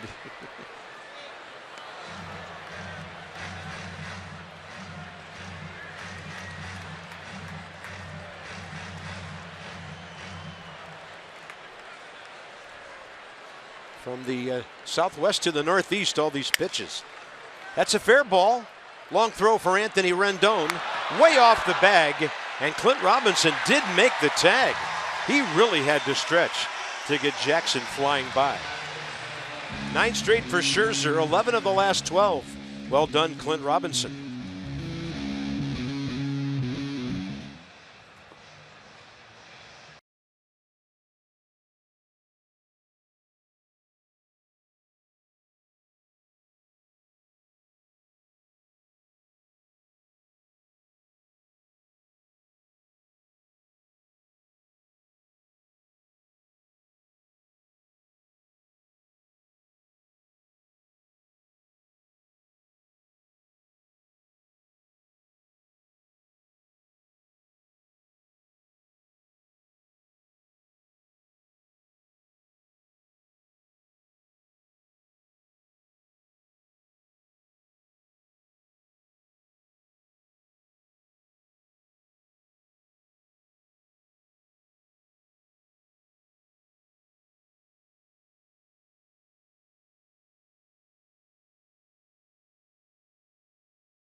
Is presented by authority of the Washington Nationals and may not be reproduced or retransmitted in any form.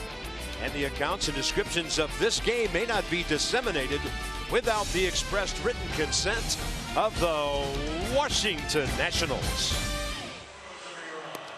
If only traffic moved that fast in the district. Time for your Cox game summary, brought to you by Cox's new Contour. Get right to the good stuff. 2-1 Padres.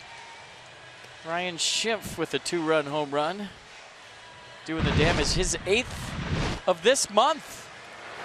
Got a fastball in, Ramos wanted away. Max kind of pulled it across to the inner half of the plate, and I think it hit the facing up there by Jackie Robinson for his 8th home run, all in the month of July. He does not want the calendar to turn. He's got over a week left. Max will bat after Espinoza. Danny was in the batter's box when Anthony Rendon was gunned down trying to steal last inning. Anthony 9 for 15 now after that 2-6. And Espinoza will refire the at-bat here. Well, you've seen a lot of pitches. The guy got thrown out. Maybe you go ambush first pitch, see what Edwin Jackson is thinking.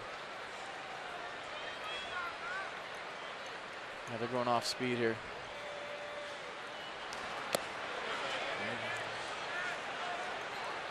And he was going ambush. Couldn't hold up. Jackson, 4 innings, 59 pitches, 32 strikes. He's only given the Nats 3 singles. Washington, no multiple hits in any inning. Espinoza hits one hard. That ball takes off, and Kemp can only watch it go to the scoreboard. That one got him. The one earlier, hit by Murphy, almost got over his head. And Danny Espinoza rocks one for a double. Did you see Bethencourt? He wanted that pitch up. He gave a high target. Edwin Jackson missed by maybe a couple of inches. And that was the difference. Espinoza all over the heater. They wanted it up and in. Jackson left it up and away. And Espinoza went out there and hooked it to right center field. So a leadoff double, down by 1. Now it's up to Max to get Danny to third. Scherzer, 5 sacrifice bunts this year.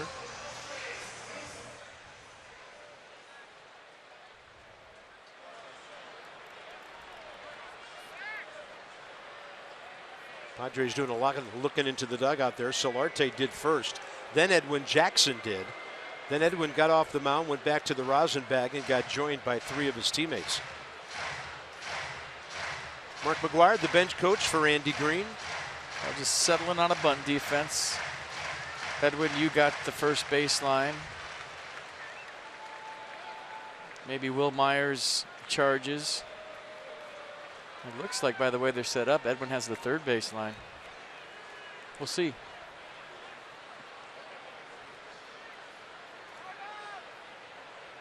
Great speed at second really helps. That ball dead, and Myers is going to go to third, and then he changes his mind, and he made the right decision. Espinoza really screaming toward the bag. Nicely done, Max. I mean, if he bunts that any harder, Will Myers is going to third. He had a chance.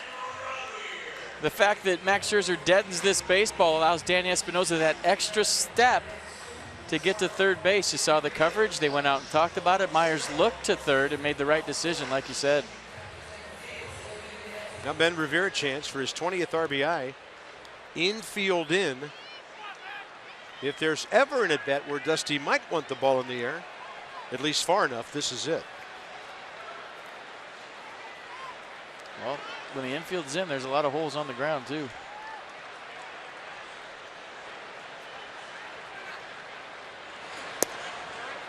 Close.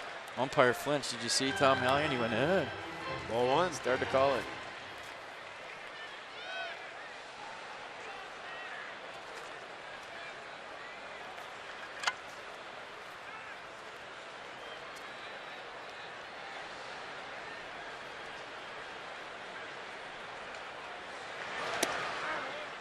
That's going to come back and get the outer half. Counts even, 1-1.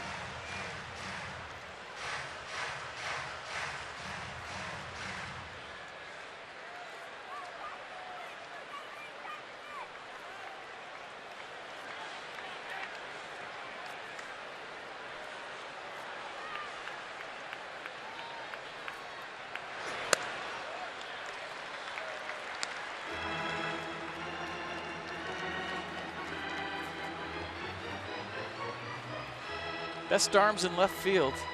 Melvin Upton Jr. can really throw, and he's accurate. 8 assists on the year.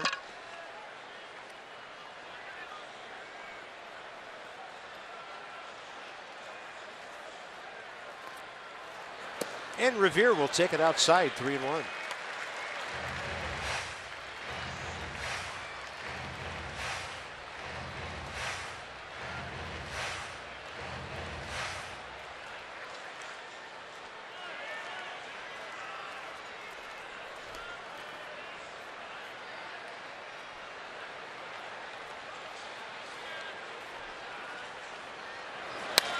That ball is elevated, and it's a shot into the right field corner. Espinosa scores. Revere thinking 3 until they stop him, and they do.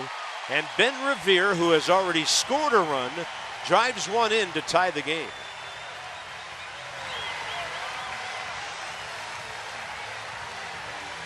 Another good at-bat by Ben Revere. He didn't try to do too much. He got into a 3-1 count. He got his pitch. Edwin Jackson tried to go in with the fastball and left it out over the plate just enough.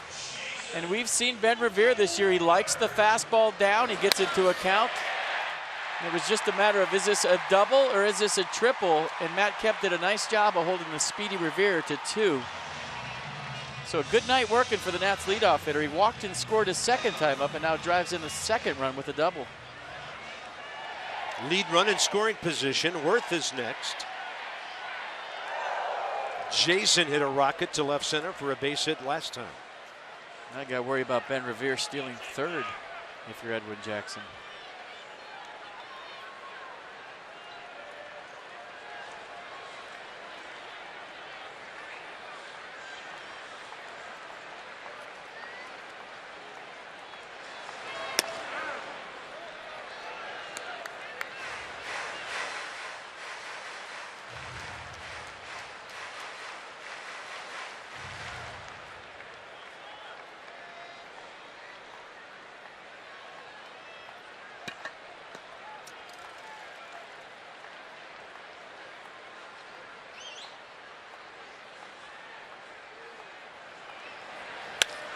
He pulls it. Left side Solarte. 2 outs. Well, we'll see how they handle Murphy. With Harper on deck, first base open, 2 outs.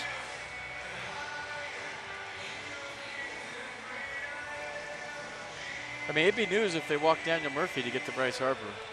Sure would. Marlins, by the way, having a big inning. They now lead the Mets 4-2. Bottom of the 4th inning in Miami. More numbers on Daniel Murphy. Jeep takes us inside the numbers since the 25th of July. Or rather, July 15th of last year. It's now the equivalent of an entire season. So look at the home runs, the hits, the runs scored, and the RBIs. That includes what he did in postseason to get to this point. But it is 162 ball games, and that'll come close to win you a batting championship and maybe an MVP.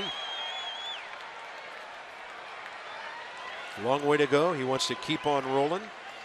Runner at second, 2 outs. He's already driven in run number 71 tonight. He's a hard guy to pitch around. You have an open base, but you also have Bryce Harper protecting you.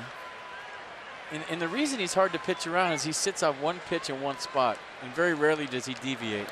See, I mean, he's... Yeah, that one's skipping in.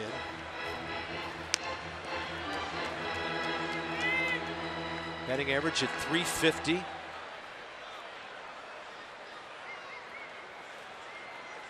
What did he find, a 4-leaf clover? He doesn't need it. What is he, dusty toothpick? A nail?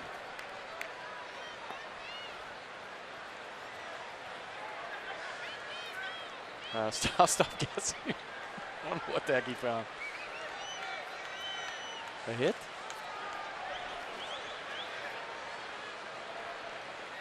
One home run shy of 20. Fish ain't biting. See a pitch around.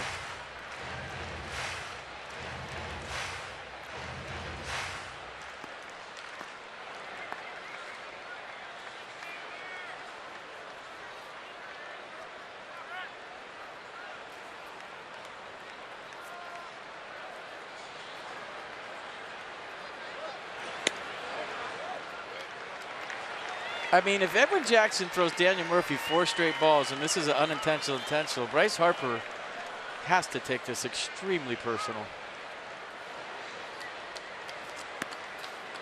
I'd be surprised if Murphy's swinging here 3-0 though.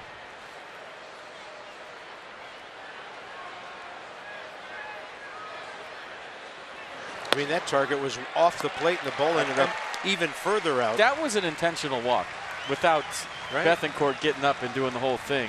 And if you're Bryce Harper, the reigning MVP, and you're not a little bit, I guess, I won't say upset, but if it didn't get your attention, then I don't know what will.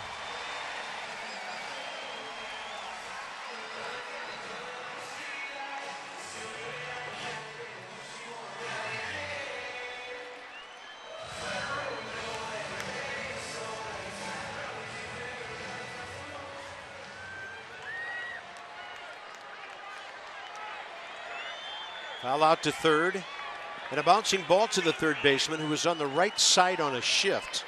So Bryce 0 for 2 tonight. He goes up swinging and pops it up. Schimpf is out, Kemp behind him, and that's it for the Nats in the bottom of the 5th inning. They tie the game, Espinosa double, Scherzer sacrifice, and then Revere delivers.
Some Max Scherzer strikeouts. Some tickets have been punched here tonight.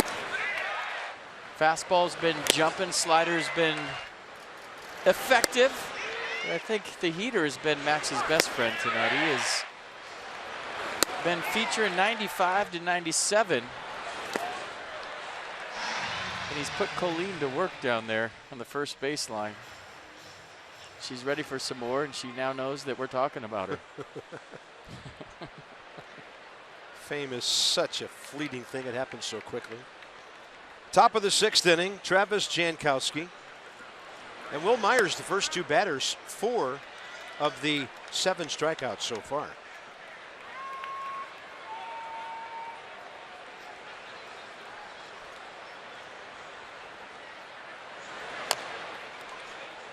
That's why Rendon was playing in at third. Guy can fly. So forward to get that ground ball. 10 straight. Dan Coco for Max Scherzer now. Bob, you and FP talking earlier about how Max Scherzer prepares to pitch in the heat. We've told this story before, but it's worth reminding fans that last year when we were in St. Petersburg, the Nats were playing the Rays, Scherzer wanted to go for a run on one of the days in between starts, and he opted, instead of doing that inside in the AC, to do it outside in the near 100-degree temperatures. He told me later that day he did that with the intention to train his body for July starts just like this in D.C. when it gets really hot. Wants his body to be prepared. On top of that, he took Joe Ross with him. So showing the youngsters how to do it too. Will Myers.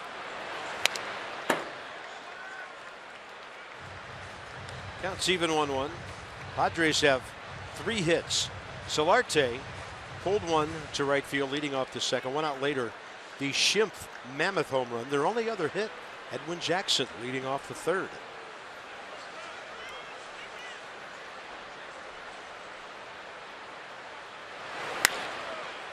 Myers got jammed on that one. Short center field.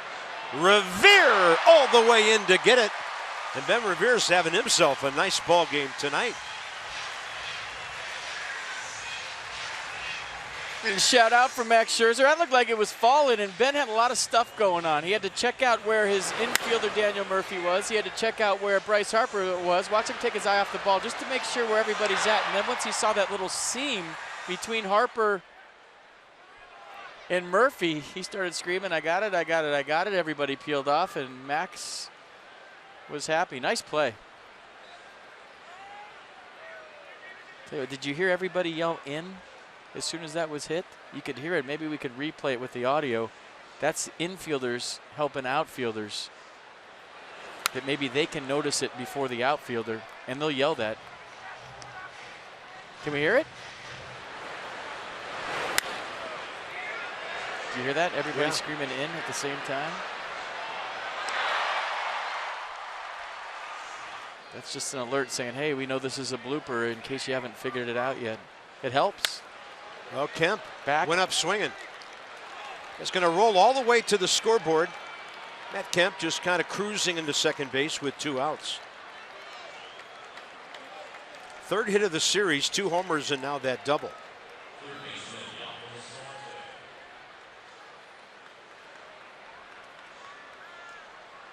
So Max Scherzer, his streak will end at 13 in a row. And he's got to get Solarte here to keep this a 2-2 game. He almost made it to his 6th time this year, retiring 14 batters in a row. That's how streaky good Max Scherzer can be in the middle of a game.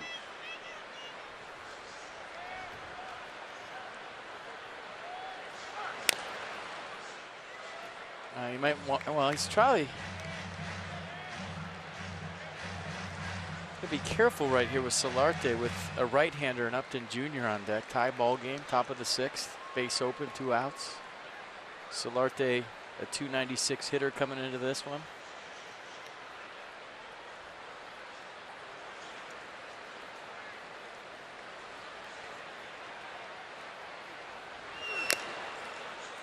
Padres definitely in swing mode 3rd time around here. Or he just could go right after him.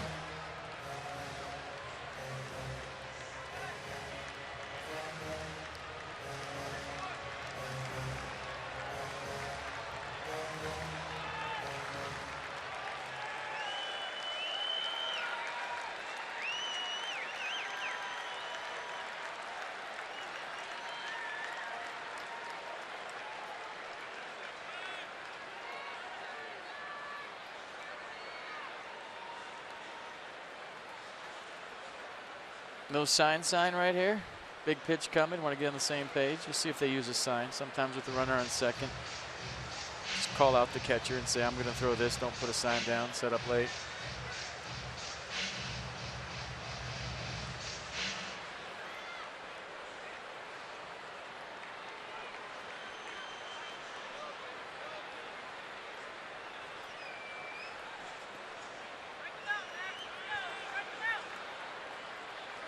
No sign. 2-2 game, top of the 6th. Yeah, Wilson didn't put down a sign. You can set up late.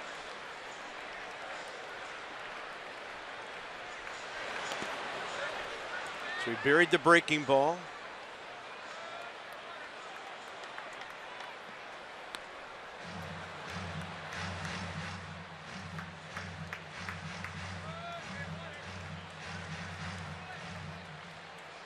We got a fastball above the letters right here. You got a good shot. Might think it's that same breaking ball again and swing through it.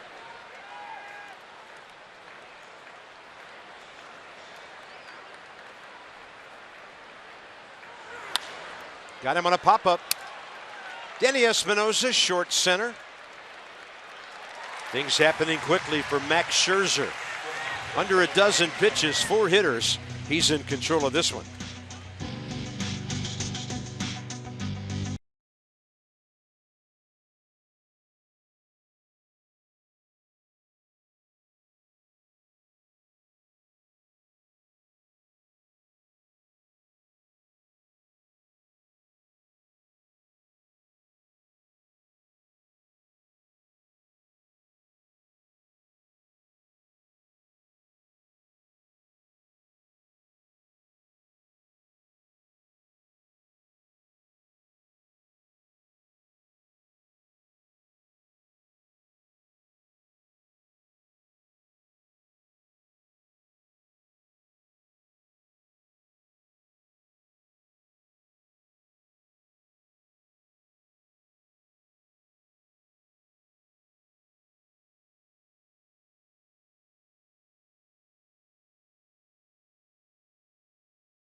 Pitch now on both sides, really, by Edwin Jackson and Max Scherzer, who's totally dominant this point of the game. Freight Railworks with our do-ups. It's the 3 R's again. Ramos, Robinson, Rendon. So Wilson doing a great job against right-handed pitching this year. There's Clint. Usually gets an RBI when he starts, and there's Anthony Rendon, who's at just under 300, including a hit tonight, career against San Diego. We told you Ramos coming in 348 with runners in, actually 367 runners in scoring position, 348 against right-handed pitching. So he's pulled it twice, a hot shot to short and a fly ball to left on which he was slightly jammed last time up.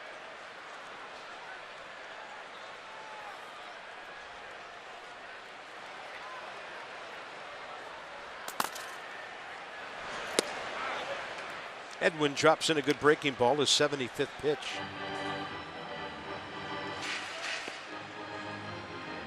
.42 strikes.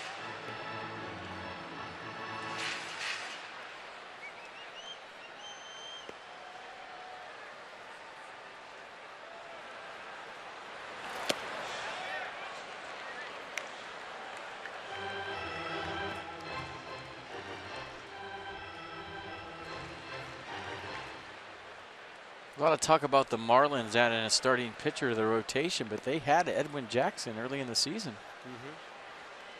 He made 0 starts for them. Yeah, he was out of the bullpen, didn't work. They parted ways.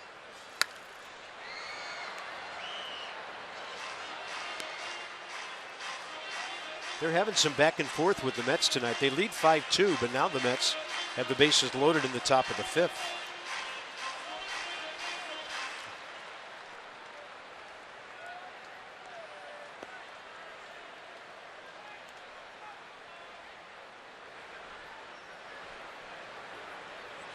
One and 2 to Ramos. 1 for 9 career against Jackson.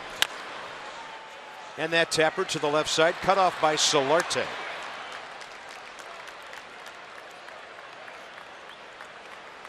Nats box.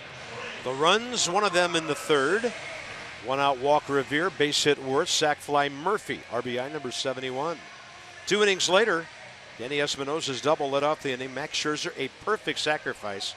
And then Revere doubled him home. Later in that inning, Murphy walked, but Bryce Harper popped up. Clint Robinson, a walk and a fly ball. The shift is on as the third baseman Solarte is playing out by the umpire. He's had a couple of good at-bats. Walked his first time up, then just missed a 3-1 pitch last time.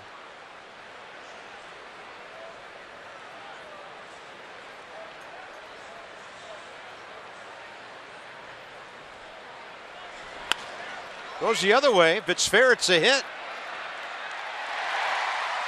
Over to get it, Upton, and Clint Robinson is on for the second time tonight with a little fly ball that beats any kind of shift.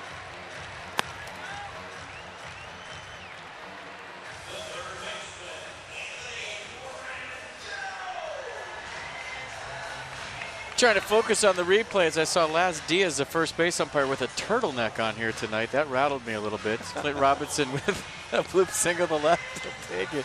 Not a night for turtlenecks, I'm thinking. Yeah. He, Laz has an ice pack under there we don't know about. Somebody freeze to death here last night?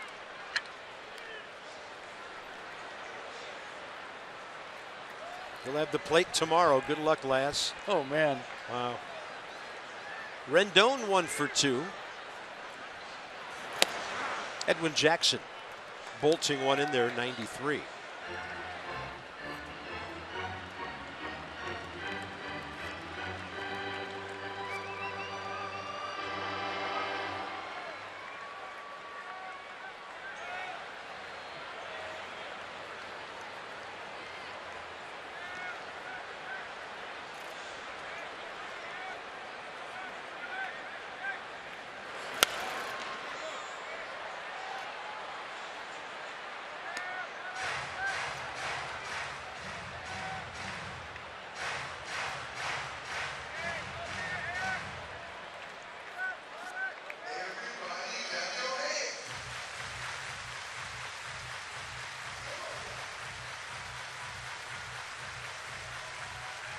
Two out, two strike, or rather 1 out, 2 strike battle here for Anthony with Espinosa on deck.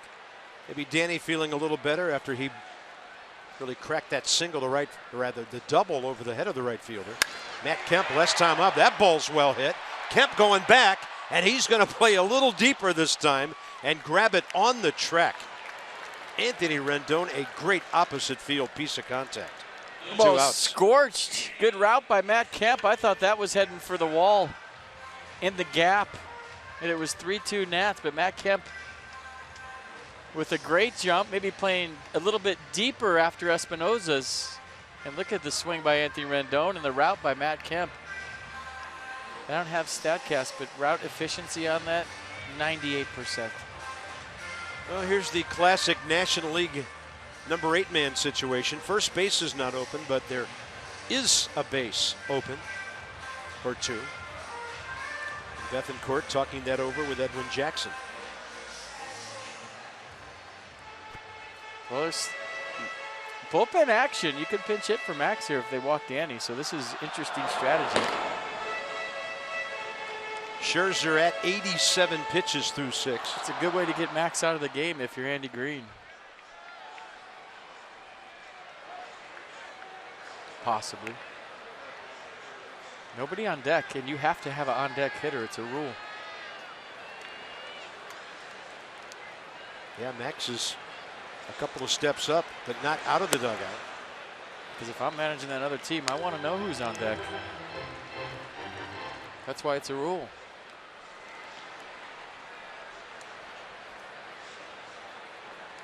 He's on deck-ish. Does the top step count? I don't think so. I mean, if I was Andy Green, I'd be saying something right now. You can't do this. Off speed, 2-0. They might walk it on. Thought I saw him stand up. They're just switching their defense. Can't put the go-ahead run in scoring position.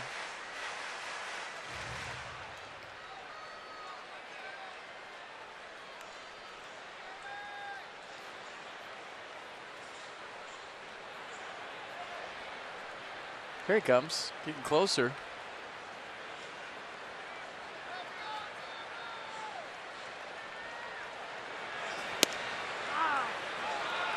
Two and 1 on the strike. Nissan will track it.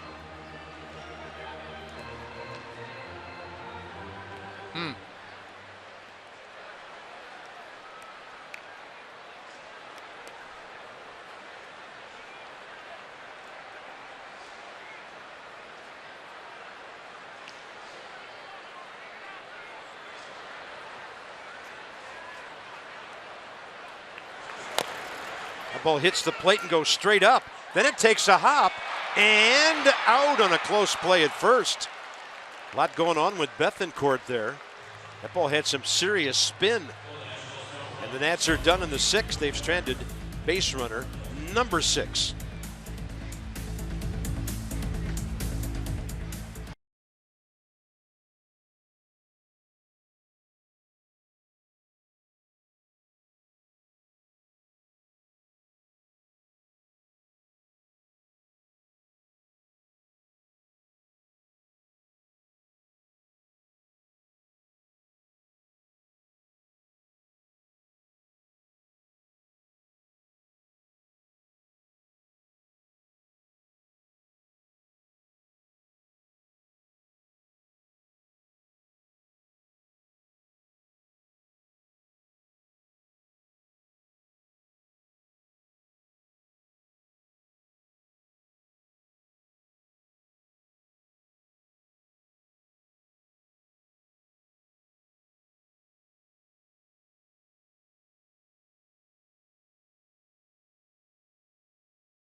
Well, Juris Familia continues it.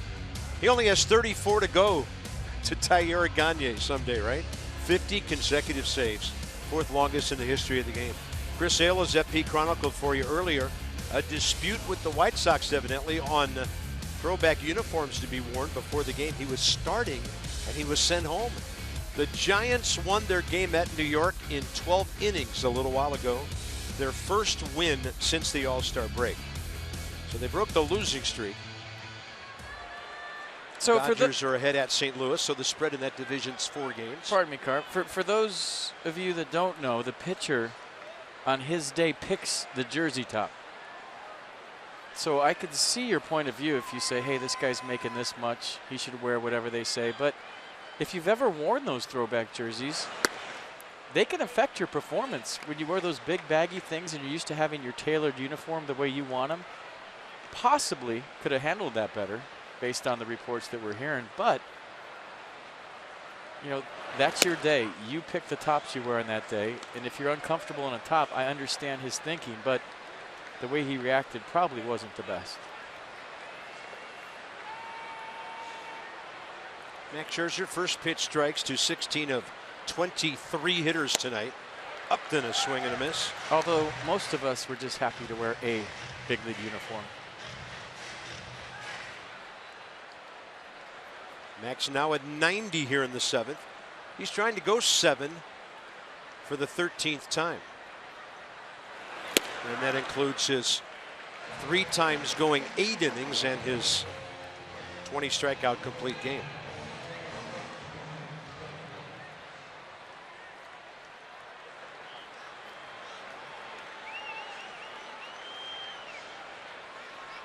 Two-two pitch. Swing and a miss. First strikeout in about an inning and 2/3, but that's number 8 on the night. Hang it up, Colleen. Let's go. Some more electric tape ready. There you go. Another K for Max Scherzer. Challenge fastball. 97 miles an hour. It's time for Toyota K's for Kids. The Washington area Toyota dealers want to help children and their families. They're making a $37 donation to the Children's Inn at NIH for every strikeout by a Nats pitcher this year. And every one of them tonight has been a swinging strike. 3. Here's Schimpf. He was strikeout victim number 6 3 innings ago. That's a good pitch right there. Didn't get the call.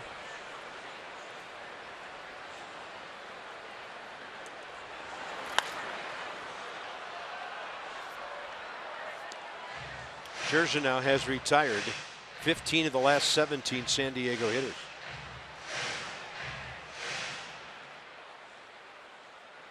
due to lead off in the bottom of the 7th. But he has a chance to get there under 100 pitches. And not a whole lot of stress lately. He's been off the windup almost constantly since the 2nd inning. 1 ball, 2 strikes.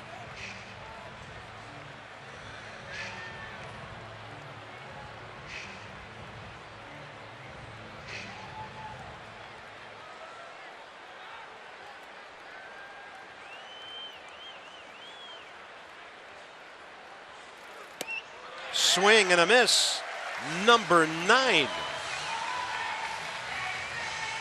Mercedes-Benz to track it. Hang another K out there. Another fastball, another swinging strike 3. And the fastball tonight has been electric from Max right out of the get-go. Okay, here comes another one. We're digging it out there. Did you bring enough? Well, did she have 20 against the Tigers? Because if she did, that's impressive. All I remember about that night is people were getting moved off that ramp to make room for the Ks. I do remember that. Here's Bethencourt. Oh, he's doing that back pedal up the mound. Bellman with 2 bags of luggage thing.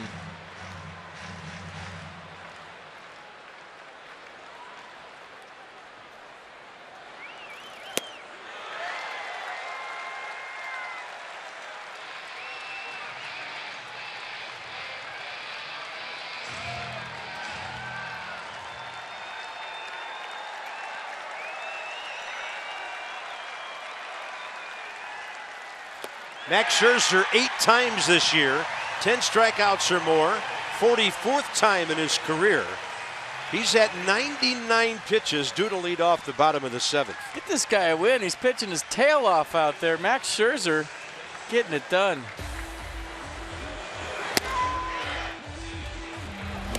Strikeouts are sexy.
He was announced, Chris Izey was, to hit for him. As soon as that happened, Andy Green to the mound to take on Edwin Jackson. So they have a reliever coming in, wheels turning, both starters gone. We'll be back with you in a moment from Nationals Park.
for Scherzer, bottom of the 7th.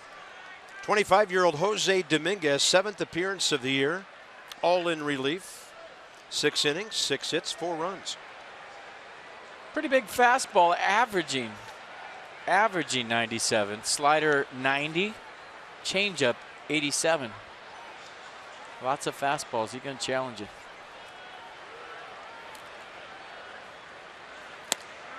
Heisey takes one in there. Only 3 Nats have faced Dominguez before. Wilson Ramos, Ben Revere, Ryan Zimmerman. Heisey is a pinch hitter, 6 for 27, 3 solo home runs. Ball 1. So Edwin Jackson goes 6 innings, 6 hits, 2 runs, 3 walks, 1 strikeout, made an error, 87 pitches, 50 strikes. And Max went 7 innings, 2 runs, 4 hits. Didn't walk anybody, struck out 10. Now the Nats trying to get him a win.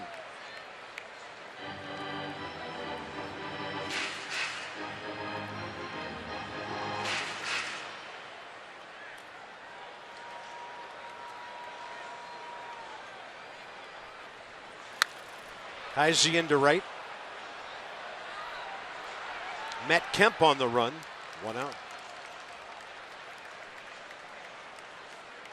Just like we promised you earlier in the game, it's Miller time, brought to you by Miller Lite. And Ben Revere doing a nice job tonight. He walked his 2nd time up, scored a run, and then the big double down the right field corner, scoring Danny Espinoza. And then how about the play right here? All kinds of traffic, splitting the difference, making a dive and play. So Ben having a nice night so far, looking to add on right now. Ben Revere, a career 0 for 1 against Dominguez. Retired once tonight, hit the ball hard to center.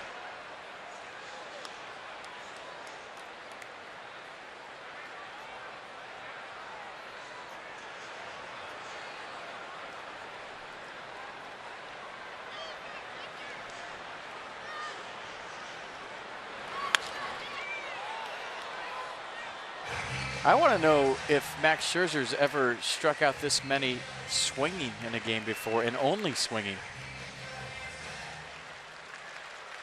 There was no called thirds tonight. He just overpowered the Padres for the most part. Few sliders in there, but mostly fastballs on the 3rd strike.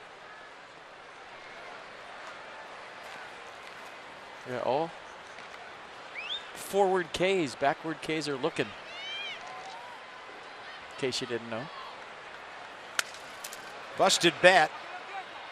And Dominguez easily for the 2nd out. Washington, D.C. Lexus dealers donating $250 to the Children's National Health System for every home run a Nats player hits this season. So it's for a wonderful cause, Lexus, the pursuit of perfection. Sean Kelly.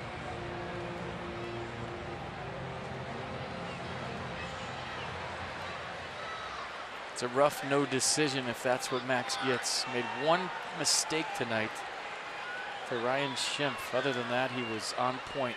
By the way, on the night he struck out 20, 13 of them were swinging. But tonight, all swinging.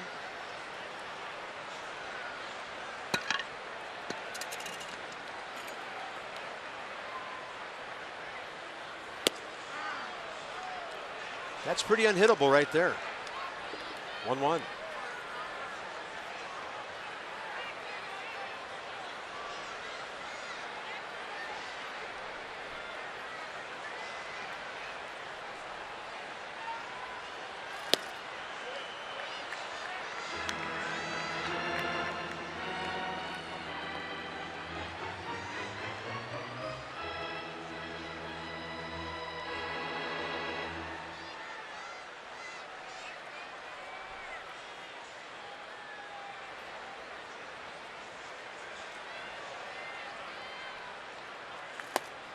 Ball 3 with Murphy on deck.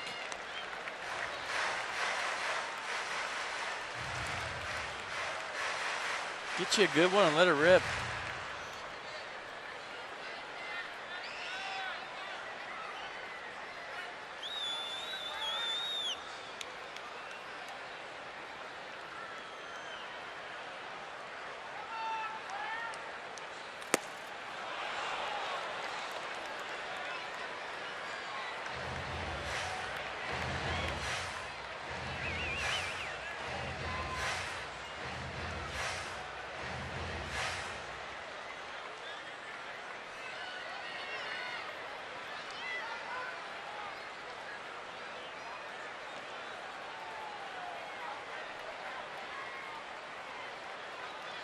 2-2 ball game.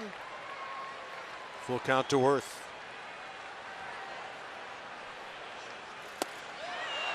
So Max Scherzer will not have a decision to show for. Great work tonight. This one tied into the 8th, 2-2.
Join the Nats in honoring the United States Coast Guard on Friday, August 5th at Nats Park. Giants in town. That's part of the team's series of military branch days delivered by UPS.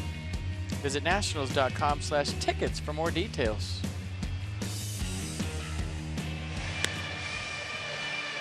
Well, Sean Kelly, 32 years of age, and for the Nats, 41st appearance. League not doing a whole lot against him. He has been dominant at times this year. With the fastball, 90 to 95. Slider in the upper 80s to go with it.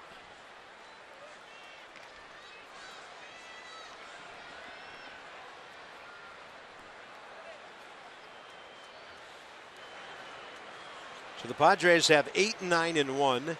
Alexi Ramirez, Alex Dickerson, an outfielder, on deck. And then Travis Jankowski here in the 8th. Well, huge to keep it 2-2 for obvious reasons, but when you have Murphy, Harper, and Ramos due up in the bottom half, even more incentive. Ramirez, 4 for 5 career against Sean Kelly. John Jay, hate to see that, don't you? Boy, he was having a good year. I always hate to see any player in a cast ever. Even though as far as cast goes, it's pretty cool, but not a good sight. Yeah, he was sitting right around 300 when the Nationals played the Padres at Petco Park.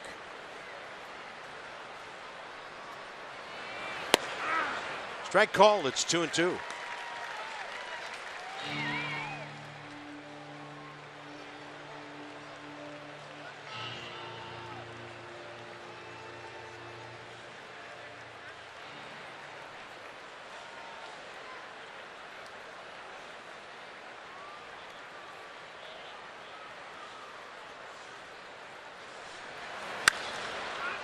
High in the air, short center, Murphy pointing up. Revere knows right where it is, 1 out. Padres have 1 hit since the 3rd inning. And now it'll be Alex Dickerson, who started the game last night, struck out a couple of times, who went 0 for 4.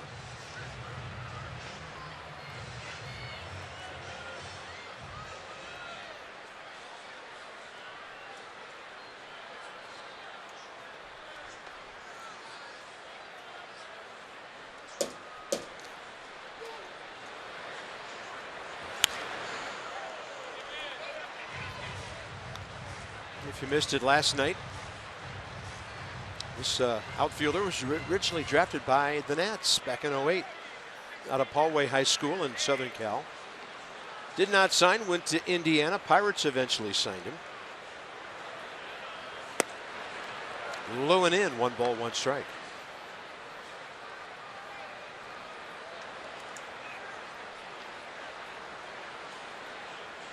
I don't know about you, Cart, but I could go for a nasty cutter right here. For a strike. 2 and 1. Tried.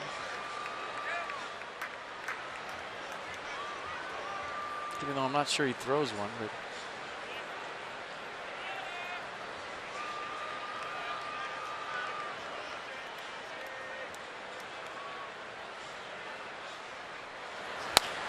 You know, I don't know what we do with them, but I feel like free chainsaws are in our future sometime. We could always juggle them. You know, well, this is dangerous to me, okay? Because you're a weather freak, and you will be hoping for limbs and branches down all over Alexandria. I would not know what to do with a chainsaw. I had a guy that knows how to use one showing me. Like I said, even more dangerous. Yeah. There's the Tom Hallion emphatic strike call. 11th K by the Nat staff tonight. Mercedes will track it. Bottom of the zone had to be. Good frame by Ramos pulling it up. Tom Hallion thought about it for a second, then spun himself right into the ground like a corkscrew. There you go. That's another one. That one's got to be backwards, though. That's okay. Somebody will tell him. Yeah, tighten it up out there.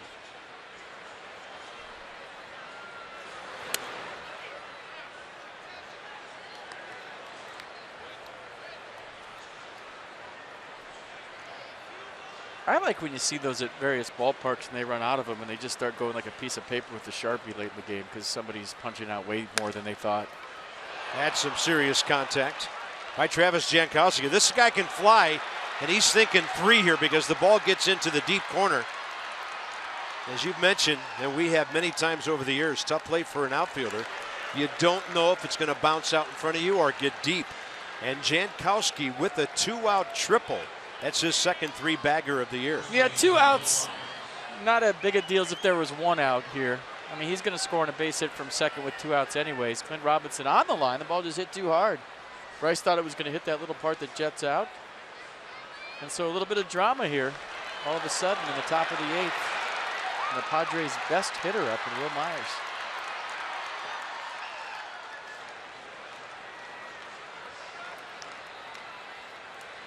Myers tonight 0 for 3 against Max Scherzer. 2 swinging strikeouts, and then a flare to center on which Ben Revere had to rush in and make a really good catch.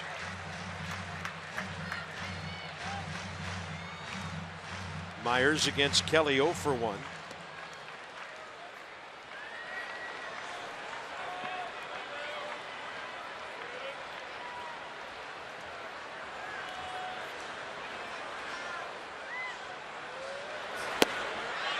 Had him very uncertain. Strike 2.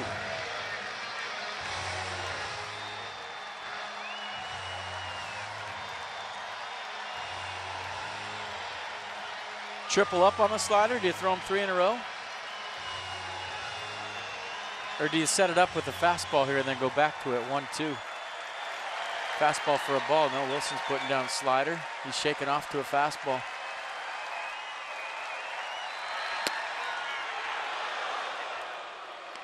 I was thinking, don't throw that fastball to this guy for a strike. Don't get much of the plate with it. Ended up not missing by much.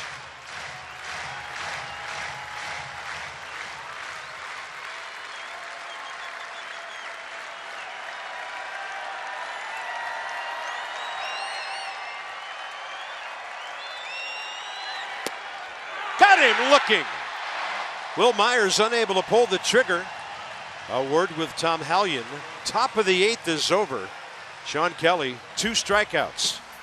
Padres have stranded their 3rd runner, Murphy Harper, and then Wilson Ramos.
out of the bullpen versus maybe a younger pitcher. Sean Kelly threw 2 sliders, and Myers didn't look good on both of them. Did he get in a hurry 0-2 and go back to the slider? No.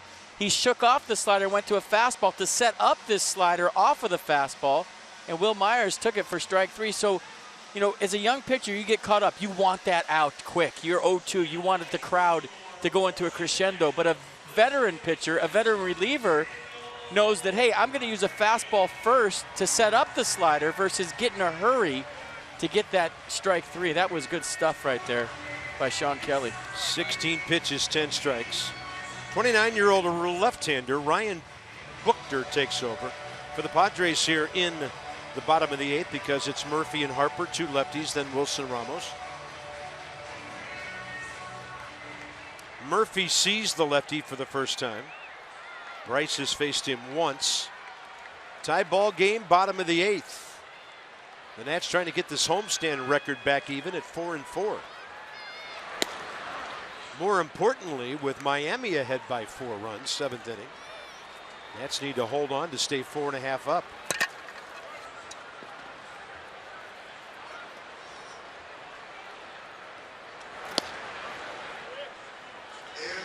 If you remember back in San Diego, Buchter had that sneaky fastball. It was 93, 94, but all the Nats were late on it. And I talked to some of the guys the next day, and they said it was really jumping on them. A lot of spin, a lot of rotation late.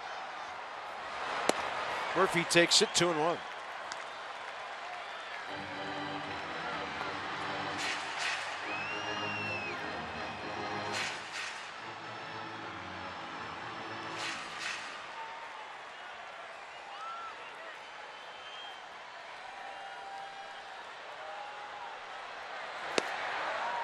Right on the edge.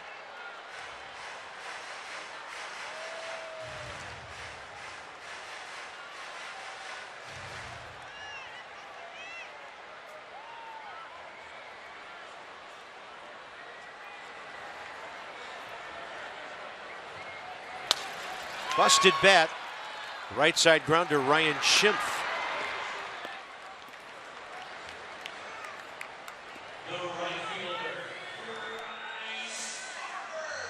Harper 0 for 3. Jonathan Papelbon for the 9th.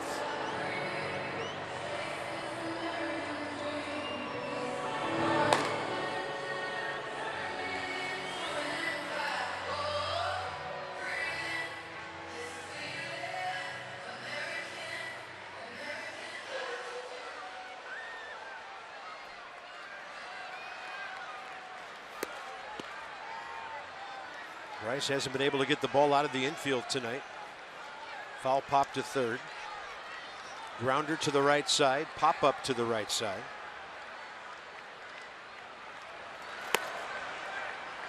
Oh for 1 against Ryan Buchter with a strikeout in San Diego. They don't have a right-hander warming with Ramos on deck.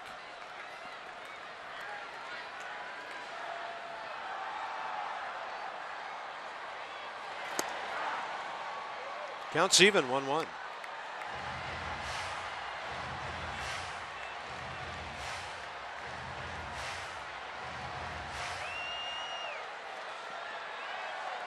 34 is out there and wanting to rally. Yeah, he's hitting. He's pretending he's Bryce right now. Little natty dude. 1 ball, 2 strikes.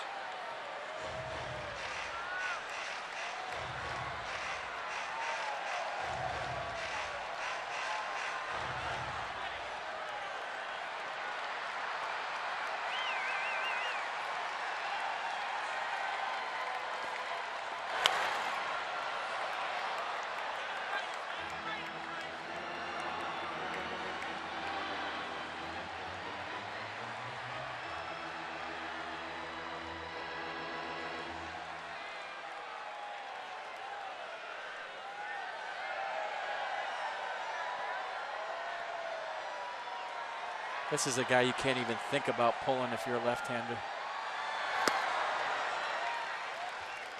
I mean, it looks like he wants everything away to Bryce. Same thing to Daniel Murphy. He paying those fastballs away. And if you're Bryce on deck, number one, you know, you've seen him before. But number two, you're paying attention to how he works Murphy. That's the benefit of Bryce hitting behind Murphy instead of in front of him, you figure that they'll have similar game plans, especially with left-handers. Harper strikes out. 0 for 4 tonight. And a shocking 4 for 30 on this homestand. So Wilson Ramos gets a left-handed pitcher here.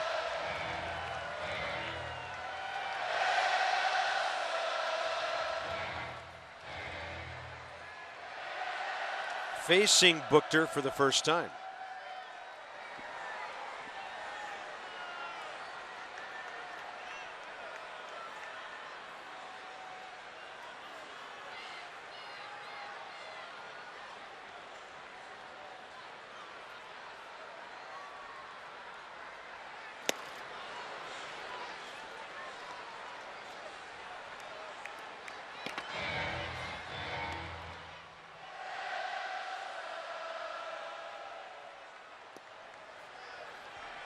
I'm trying to think a time when we've seen Bryce struggle like this since he's been a big leaguer.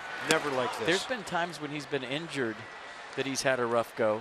And it happens to the best of them. It happens to everybody. But I don't know that I've ever seen him scuffle like this. He's kind of wandering all over the place. He doesn't have balance.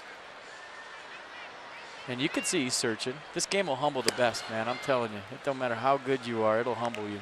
And he'll figure it out. And the Nats need him. If they're going to do big things, he's got to be a big part of it. It's just, it comes with the territory of wanting to be the best. 2-1 with 2 outs. Way inside on Wilson Ramos. Padres would rather see a walk here than a 3-1 pitch groove to this guy with left-hander Clint Robinson on deck.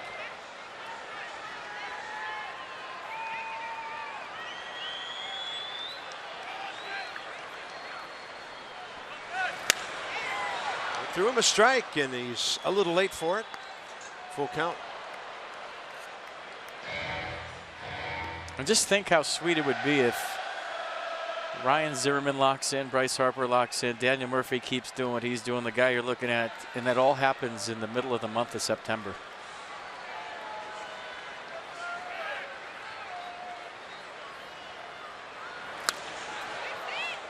See the late swings on the 93? Yeah. Exactly what the guys were talking about in San Diego. I mean, his fastball, maybe because of his height and how close he is to you. Kind of reaching into the catcher's glove, but it's playing faster than 94 just based on the swings.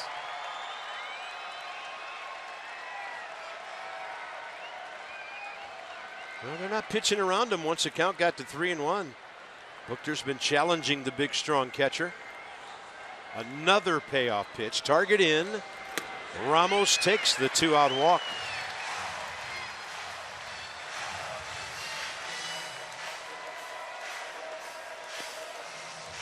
Next up, Clint Robinson. And Clint should have a pretty good game plan based on what he's seen Daniel Murphy see and Bryce Harper see. All fastballs away and sliders away. So he's thinking left center here, I'll guarantee it.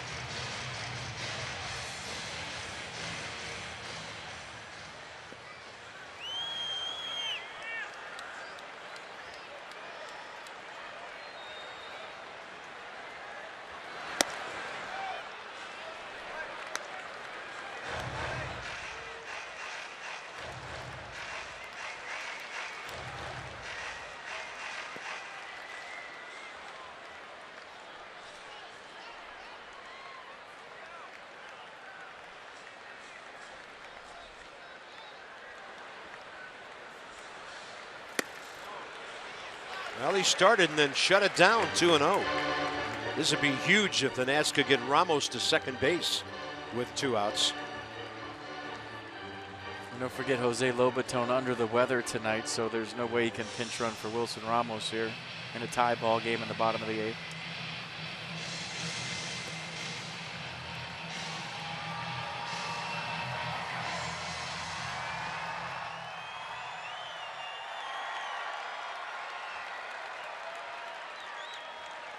Two and 0. Ball 3.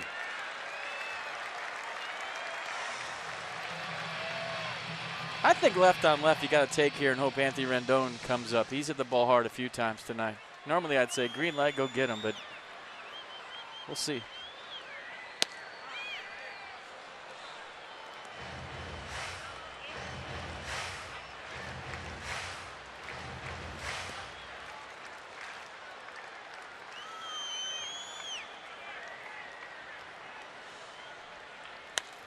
Robinson pops it up left side. Over by the dugout and well over the screen now. So it's 3-2. This will help. It'll give Ramos a head start. Wilson would have to get that to score on an extra base hit.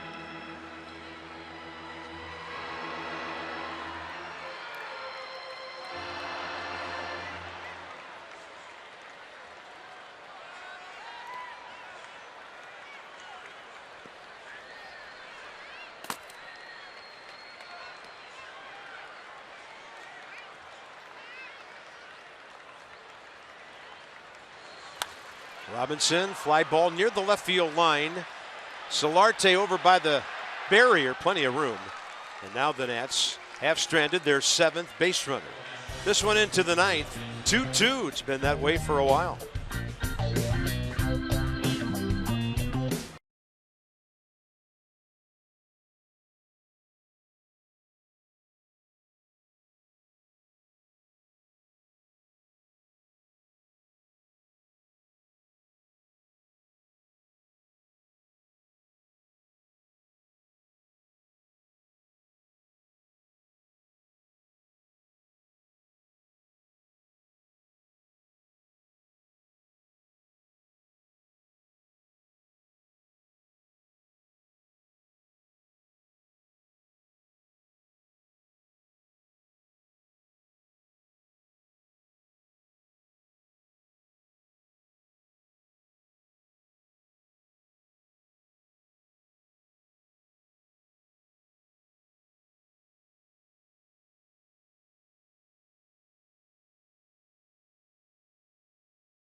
Nationals baseball on Masson, brought to you by American Standard Heating and Air. It's their all-star sales event with up to $1,100 in instant rebates or 0% APR for 36 months.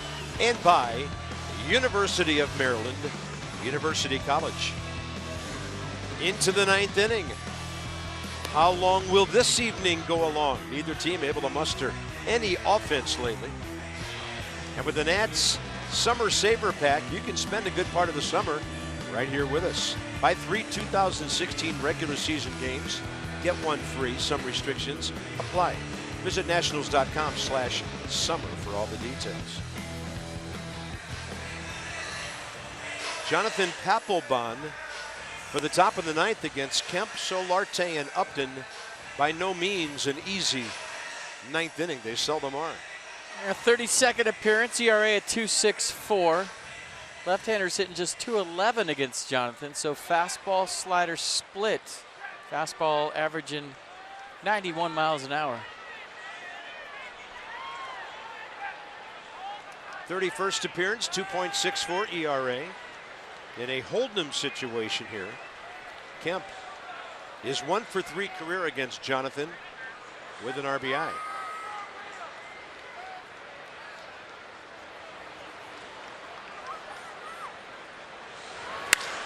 That ball is hammered to left, hooking into the corner.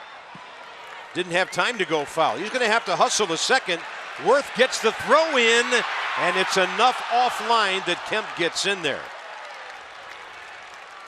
Matt Kemp, leadoff double.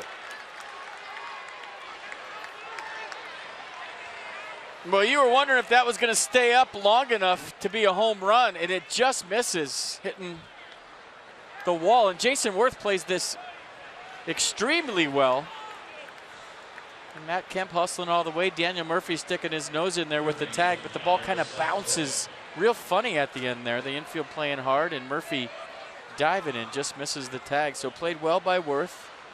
Nice swing by Matt Kemp, his 23rd double of the year. Next up is Yangervis Solarte. 1 for 3 with a base hit ahead of Schimpf's homer back in the second.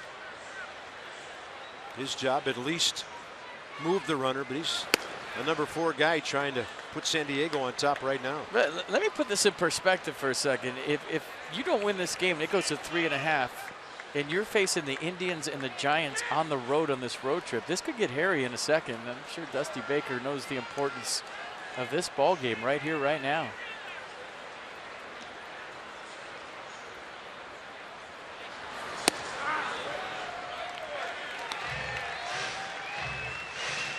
Right now, it is 6-2 in the 7th inning in Miami. I mean, this is a big game, bigger than you would expect if you're looking at the big picture. Based on what's taken place already tonight, or taking place as we speak. That ball is hit well to center. Fortunately for the Nats, right at Revere, and Kemp can't go anywhere. 2 really hard hit balls here in the 9th. Byron Kerr is with Ray Knight. Nats Extra Post game when this one's over. And it'll be presented by W.B. Mason. Papelbon now against Upton. Jonathan pitched a 1-2-3 9th inning last night after Oliver Perez started the inning with a hit batter, and then Jonathan came out on 12 pitches, 9 strikes, got 3 guys. So it looks like Kevin Quackenbush, if it's tied in the bottom of the 9th, and Brandon Maurer, if they're ahead. He's been doing most of their closing, and he got his 4th save here last night.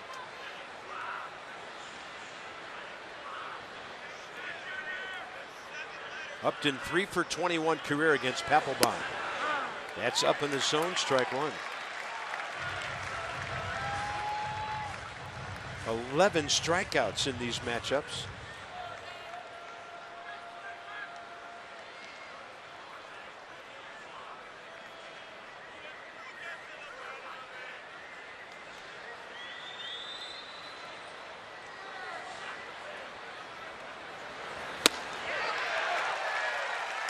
Well, big sequence right here. If you get the second out, you have the option of walking Schimpf with first base open and 2 outs to get to Bethancourt. One lefty on the bench still. And you could always pinch hit if you're Andy Green for Bethancourt, but first things first. 0-2 pitch.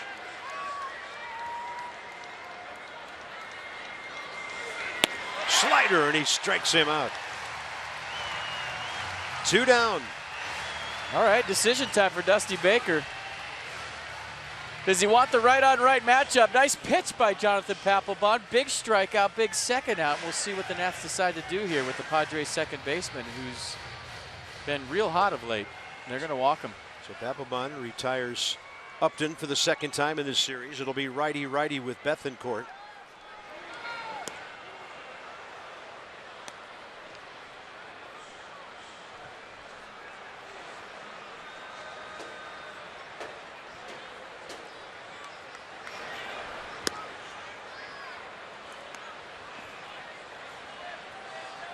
Well, there's the other lefty. Is he going to go pinch hit piece right here for Bethancourt? That's Brett Wallace. And their backup catcher, Derek Norris, in the dugout, so they could go pinch hit and bring in Norris for the bottom of the 9th. But yeah, I think you got to if you're Andy Green. You got to fire your bullet right here, right now. You got a chance to win this game. So 2 on, 2 out. Here comes Brett Wallace, who is 1 for 1 career against Jonathan Papelbon.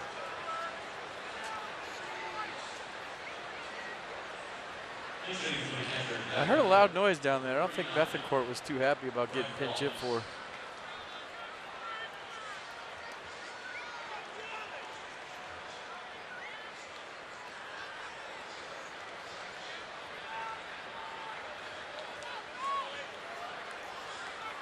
Wallace as a pinch hitter. Pretty good. 7 hits, 26 at bats, 3 RBIs.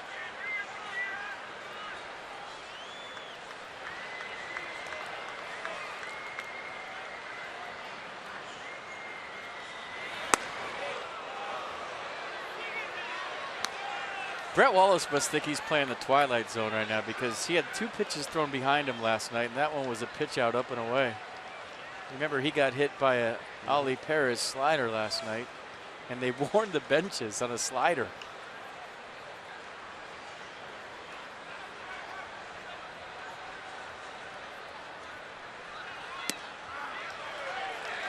Counts even.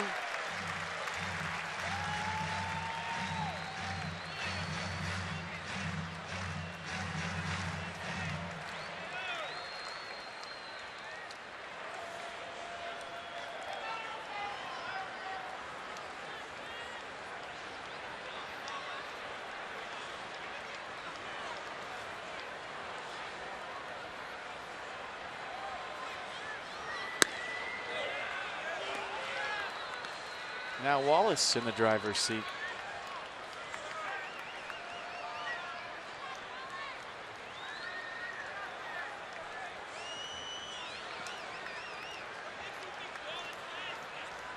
Two ball game. 2 outs, top of the 9th.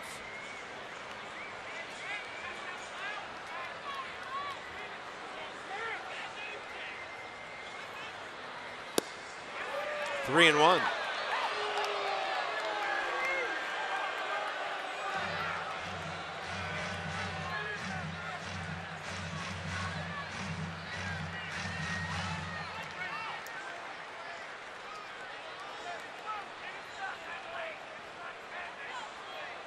Alexi Ramirez, the shortstop, on deck.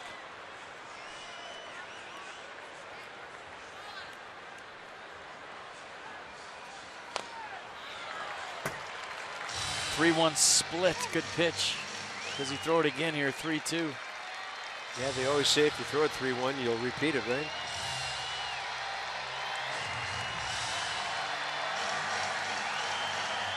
Runners will get a head start. They don't have great speed out there in Kemp. Not nearly as fast as he used to be. Ryan Schimpf 90 feet behind him.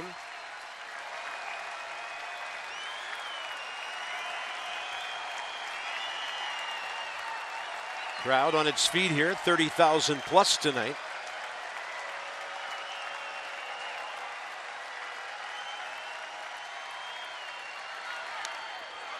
Wallace probably left the strike zone to foul that ball off. Too close to take, though. 3-2, yeah. Runners on the move. You're thinking, I'm going to be the hero tonight. Borderline pitch. You got to offer at it.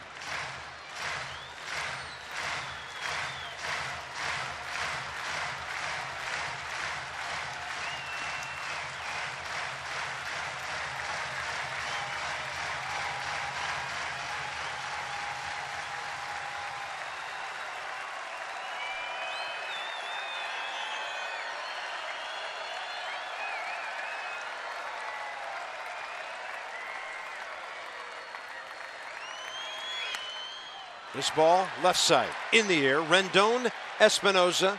Anthony's ball, he's got it. Papelbon holds on. The Padres have stranded 5 tonight. It'll be Rendon, Espinosa, and the pitcher spot coming up.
22-year-old Lucas Giolito, 8 hits in 7 2/3 so far.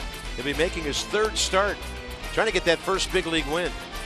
Christian Friedrich, 29 years of age for the Padres, 4-6 this year, 9-22 career. Coverage begins, Nats Extra, 1 o'clock tomorrow. Guess what he's not doing tomorrow? Pitching against the Mets. About time. It's the only team he's faced in spring training and twice this year, so we're looking forward to seeing Lucas here tomorrow. 27-year-old Kevin Quackenbush out of the San Diego bullpen for the 42nd time. 3.70 the ERA. Not a strikeout guy.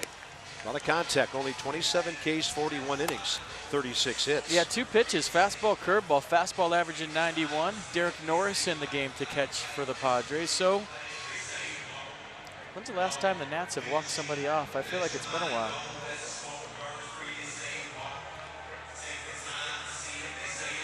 I want to say it was Jason Worth, right? His second in that homestand. And there he is. He's ready to hit again. Yeah. No gloves tonight, though.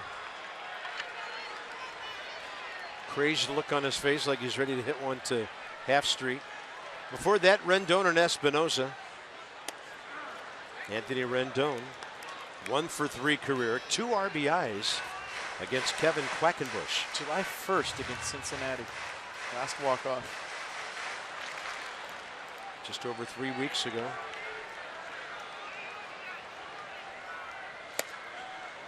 Counts even, 1-1.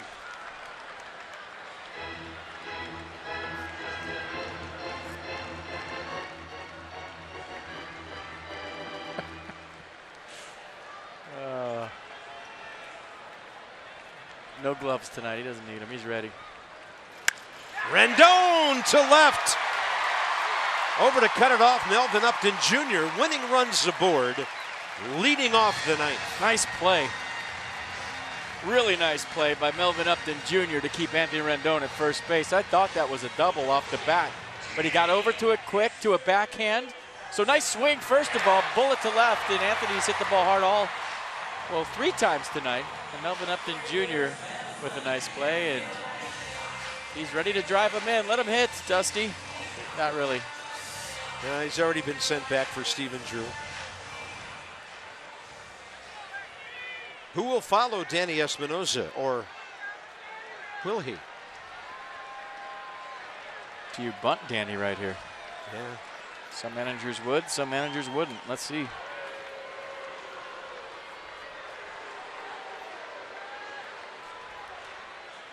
Espinosa 1 for 3 tonight with that ringing double over the head of Matt Kemp back in the 5th.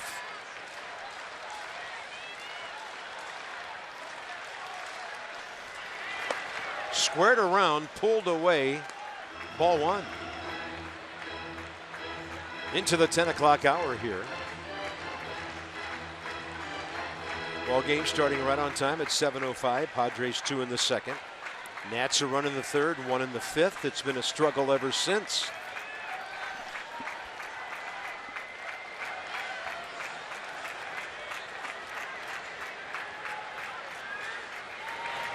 Two and 0. No need to reach out and try to bunt that. I've seen Dusty switch it up when he gets to a 2-0 count.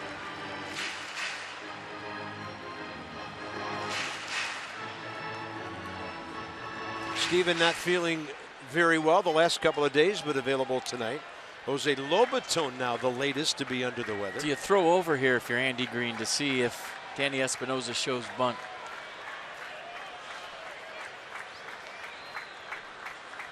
Going right home, and that's a strike call.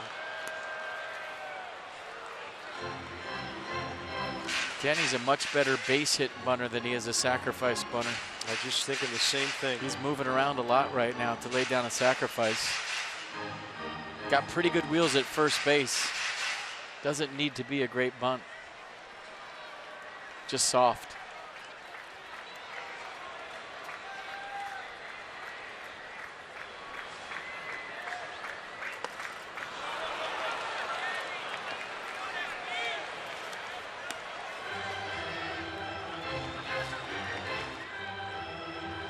There's really, if you want to break down a sacrifice bunt, no need to run out of there. You know, he's used to doing that as a base hit bunter, but when you're sacrificing, you just stay in there, get the bunt down. You getting to first is the last thing on your agenda. It's about getting the guy to second, so he kind of ran out of there on that and fouled it off because his head was moving.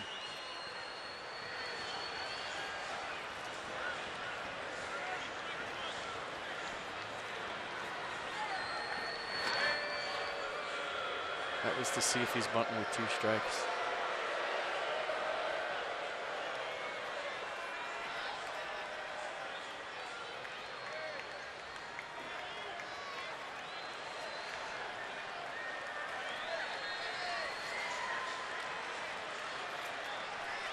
Two pitch. Rendon, good lead. Espinosa strikes out. Danny on the homestand, 4 for 31.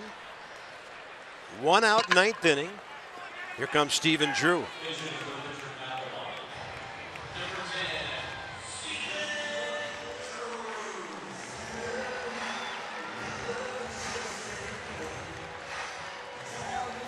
Drew 0 for 1 against the right-hander.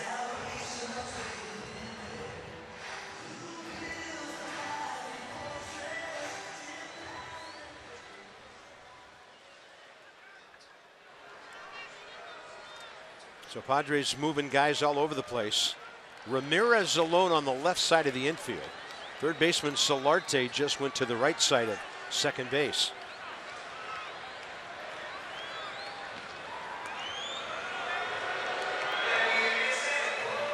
Stephen Drew, 5 for 19 as a pinch hitter, 3 homers, 5 runs batted in. I've seen Stephen hit a lot of ground balls to shortstop this year. And right now there's nobody there. I wouldn't say a lot. How about a few?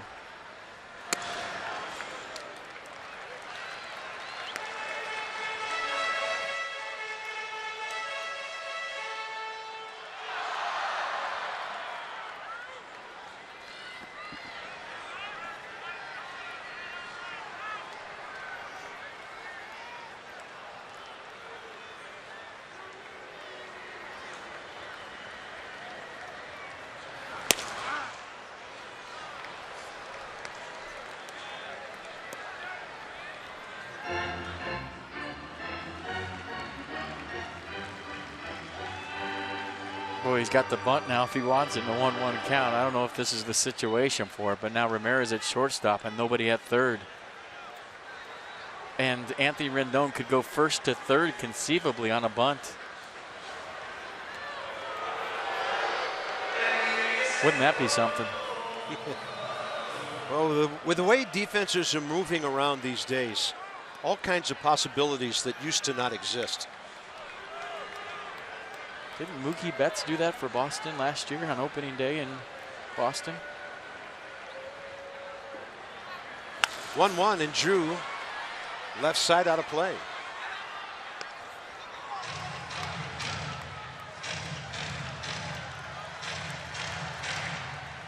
And robbed Bryce Harper of a home run.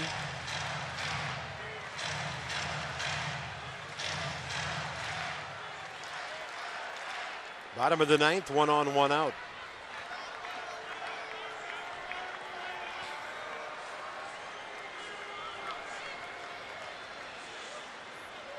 One-two pitch, they won it upstairs. Fouled straight back, out of play.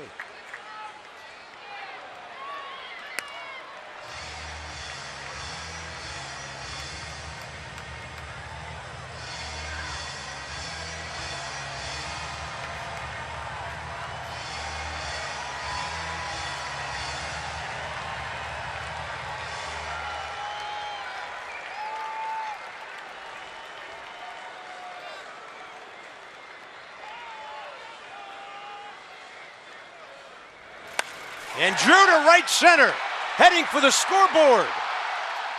Off the board, here comes Rendon. The Nationals win on a walk-off by pinch hitter Stephen Drew.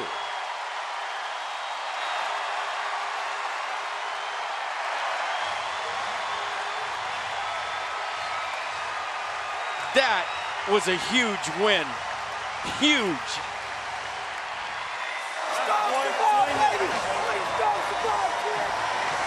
Stephen Drew and the Wolfpack do it again. Unbelievable. How about Dusty Baker's bench this year? Is there a better one in all of baseball? I don't think so. That is the 20th pinch RBI by the Nats bench this season. Just an easy swing with 2 strikes. Quackenbush left the curveball out over. Look at the smooth swing by Stephen Drew. The question was it a walk-off homer? And somebody's hat fell off. Did you see that? I didn't see that initially. But when the ball stayed close to the wall, that was the difference. Jankowski had to go in and get it. Bob Henley sends Anthony Rendon because the ball stayed close to the wall. And then Jonathan Papelbon, well, you saw it. All right, Dan, the long-awaited Nats walk-off win with Stephen Drew. Thank you, Bob. Stephen, you get deep in that count there against Quackenbush. What are you looking for? I'm just trying to, put a good ace swing on it. Really wasn't trying to do too much. The man's been sick lately. We'll let him cool down. Yeah, I hear you. Just trying to put an ace swing on it? Yeah, that's it. He got to 1-1. I swung at one I didn't want to. And, it's funny how it works sometimes. This team over here, we've been resilient. These guys kept pushing. We got back 2-2. And, praise God, we just got the win right there. Stephen, you've been really under the weather the last few days. How much of a struggle has it been for you to be able to get back in a situation where you could contribute like this? It's been tough, really tough. So hopefully I can grasp right here, get some more air. And then, just a huge win. Max threw a great game, one bad pitch, but other than that, he threw great. So, we kept pushing. We finally got something done. Last one for you. You guys are getting ready to go on a long road trip coming up against some tough opposition. How significant was this victory in your eyes? Yeah, it's huge. I mean, every game's huge. So, like we said, we're going to play one game at a time and keep going. Thanks for the time, Stephen. Congrats. Thanks, guys. Bob, back upstairs to you. Stephen Drew coming up big for the Nats, as the bench guys have throughout the season. A hard-fought 3-2 win on a hot night over the San Diego Padres. And now the season series even at 3, and the Nats will have at least a 4.5 lead in the National League East at the end of the night. So for FB and Dan, Bob Carpenter. Hope you enjoyed it. Just over 3 hours, 3:01 to play it. Now the Nats will lean on Lucas Giolito to win the homestand and the series tomorrow. Nats Extra, 1 o'clock. Stay tuned. Byron and Ray straight ahead, and from the booth, see you later.